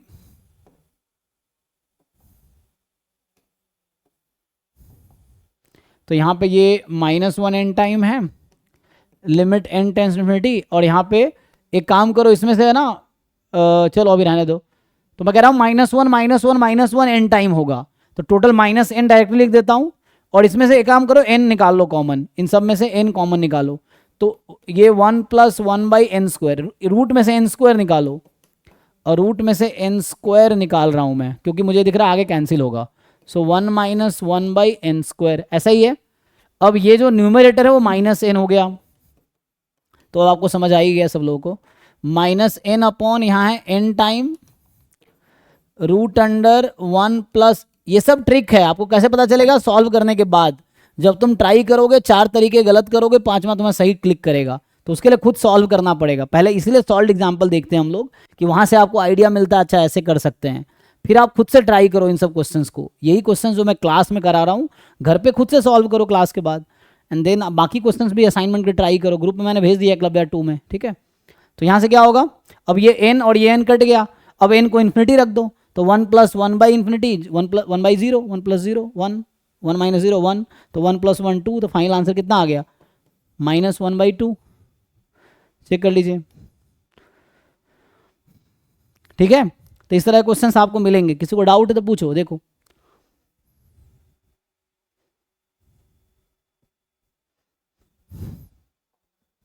नेक्स्ट जो है ये सब लिमिट निकालने वाले क्वेश्चन है, जो लिमिट वाले बहुत सारे क्वेश्चन तुम ट्राई करो खुद से, तो जहाँ लिमिट निकालने का वो तुम कर सकते हो सॉल्व, जहाँ भी क्वेश्चन है लिमिट निकालने वाला तो वहाँ लिमिट निकालो, सीक्वेंस का भी करना, सीरीज का नहीं, अभी हम सिर्फ सीक्वेंस पढ़े हैं, जैसे ये है यहाँ भी तुम फाइंड कर सकते हो, इसमें कुछ खास नहीं है, जैसे ये क्वेश्चन दे रखा है सीक्वेंस का ही है, तो सिंपल है, इसमें क्या ही है।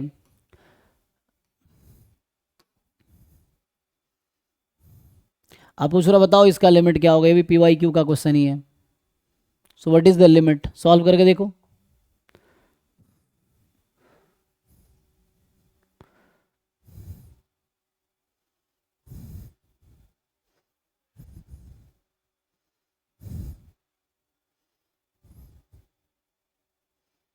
ठीक है, देखो क्या आंसर आएगा, पुट कर दो, fx तुम्हें sin x दे रखा है, fx की वैल्यू sin x है, पुट कर दो, तो ये आ जाएगा limit n tends to infinity, put करोगे n टाइम बाहर है, sin 1/n plus sin 2/n dot dot dot sin k/n, ठीक, और -k टाइम f0।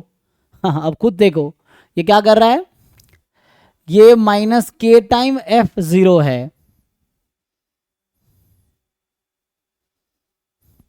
f0 कितना होगा, sin 0 तो 0 होता है, तो इसकी वैल्यू तो 0 ही हो जानी है, तो ये आपका 0 यहीं पे ख़त्म हो जाएगा क्योंकि तो 0 हो जाना है। अब n को डिनोमिनेटर में शिफ्ट करो, सो n को डिनोमिनेटर में लिखोगे sin 1/n अपॉन 1/n, यहाँ sin 2/n अपॉन 1/n, यहाँ पे sin k/n अपॉन 1/n। अब आपको याद है sin x upon x is 1 when x tends to 0, so 1/n तो 0 पे जा रहा है, लेकिन जो यहाँ पे है वही यहाँ पे होना चाहिए, यहाँ तो है, जो यहाँ पे है वही यहाँ पे होना चाहिए, तो यहाँ तो नहीं है 2/n, तो क्या करोगे आप, यहाँ 2 से मल्टीप्लाई करोगे, तो बैलेंस करने के लिए यहाँ 2 लिखोगे। सिमिलरली जैसे यहाँ k/n, तो यहाँ पे k चाहिए, तो बैलेंस करने के लिए यहाँ k से आप मल्टीप्लाई करोगे, तो होगा क्या, ये तो 1 हो जाएगी क्योंकि 1/n 0 पे जा रही है, sin 0 अपॉन 0 का फॉर्म आंसर 1 आता है, sin x upon x is 1 when x tends to 0, तो ये आ जाएगा 1 प्लस यहाँ है 2 × 1, अगला होगा 3 × 1 क्योंकि हर टर्म ऐसा ना 2/n 3/n 4/n k/n तक, अगला 4 × 1 चलता रहेगा k × 1 तक, और इसका सम क्या होता है खुद बताओ, तो ये हो गया 1 + 2 + 3 अप टू k, तो 1 से k, सो ये हो जाएगा k × k + 1/2, तो आपका ये आंसर आ जाएगा C। तो इस तरह के क्वेश्चन एग्जाम में आते हैं और आए हैं, तो ये सब PYQ ही है, तो सॉल्व करोगे तो कर पाओगे आप लोग, मुश्किल नहीं है, ठीक है।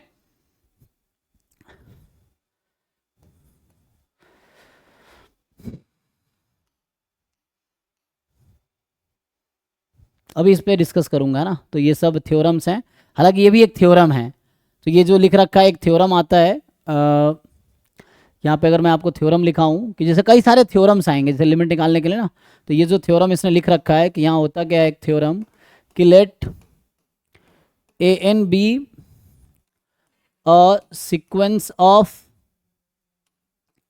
Positive real numbers such that limit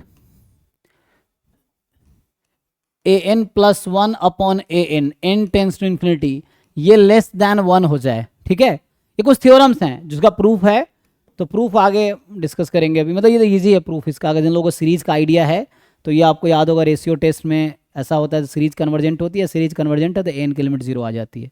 तो अभी मैं सीधा सीधा लिख रहा हूँ, तो यहाँ से आता है limit n tends to infinity a n is 0। इसी का इक्विवेलेंट स्टेटमेंट है कि इसी का इक्विवेलेंट स्टेटमेंट ये है, मतलब दूसरे तरीके से इसी को लिखें हम, सो दूसरे तरीके से लिखेंगे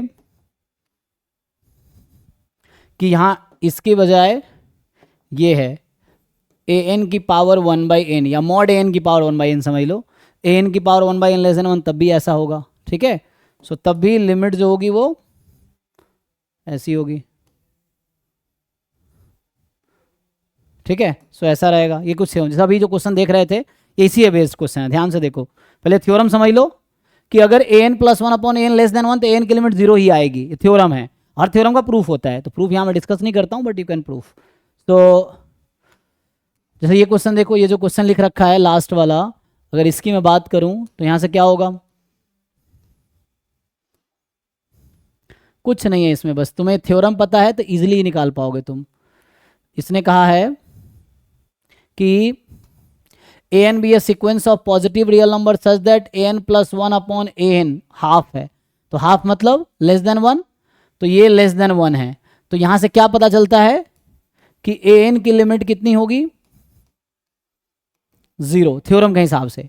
अब पूछा इसका लिमिट बताओ, तो इसमें ए एन की लिमिट 0 पुट कर दो, तो ई की पावर 0 प्लस 0 अपॉन 4, तो कितना आ गया 1/4, बस इतना ही है इसमें, क्योंकि ये लेस देन 1 हो गया ना। तो यहाँ पे limit A n plus 1 upon a n half है, हाफ इज लेस देन 1, तो इसका मतलब है ए एन, यहाँ से हमने अभी पढ़ा है कि ए एन की लिमिट 0 हो जाएगी, तो ए एन को 0 रख दो, तो हो गया ए एन की जगह 0 रख दो, तो 1/4 आंसर है इस क्वेश्चन का, सिंपल, ठीक है। एक और थ्योरम लिख के मैं क्लास एंड करूंगा। तो इसमें थ्योरम है ये सब लिमिट निकालने का तरीका है कि let a n be a sequence of positive real number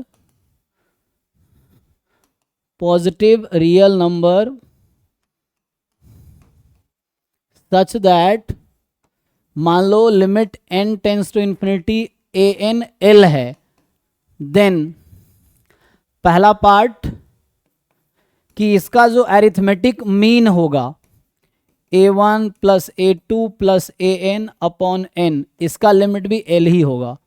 दूसरा इसका जो ज्योमेट्रिक मीन होगा a1 a2 a3 up to an, लेकिन ध्यान रखना यहाँ sequence of positive real number लिखा है तब ऐसा होगा।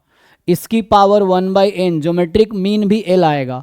तीसरा इसका harmonic mean limit n tends to infinity n upon 1/a1 plus 1/a2 up to 1/an, इसका आंसर भी l ही आएगा, ठीक है। तो arithmetic mean of terms of sequences, geometric mean, harmonic mean, सबकी लिमिट वही आएगी जो एक्चुअल सीक्वेंस की लिमिट है।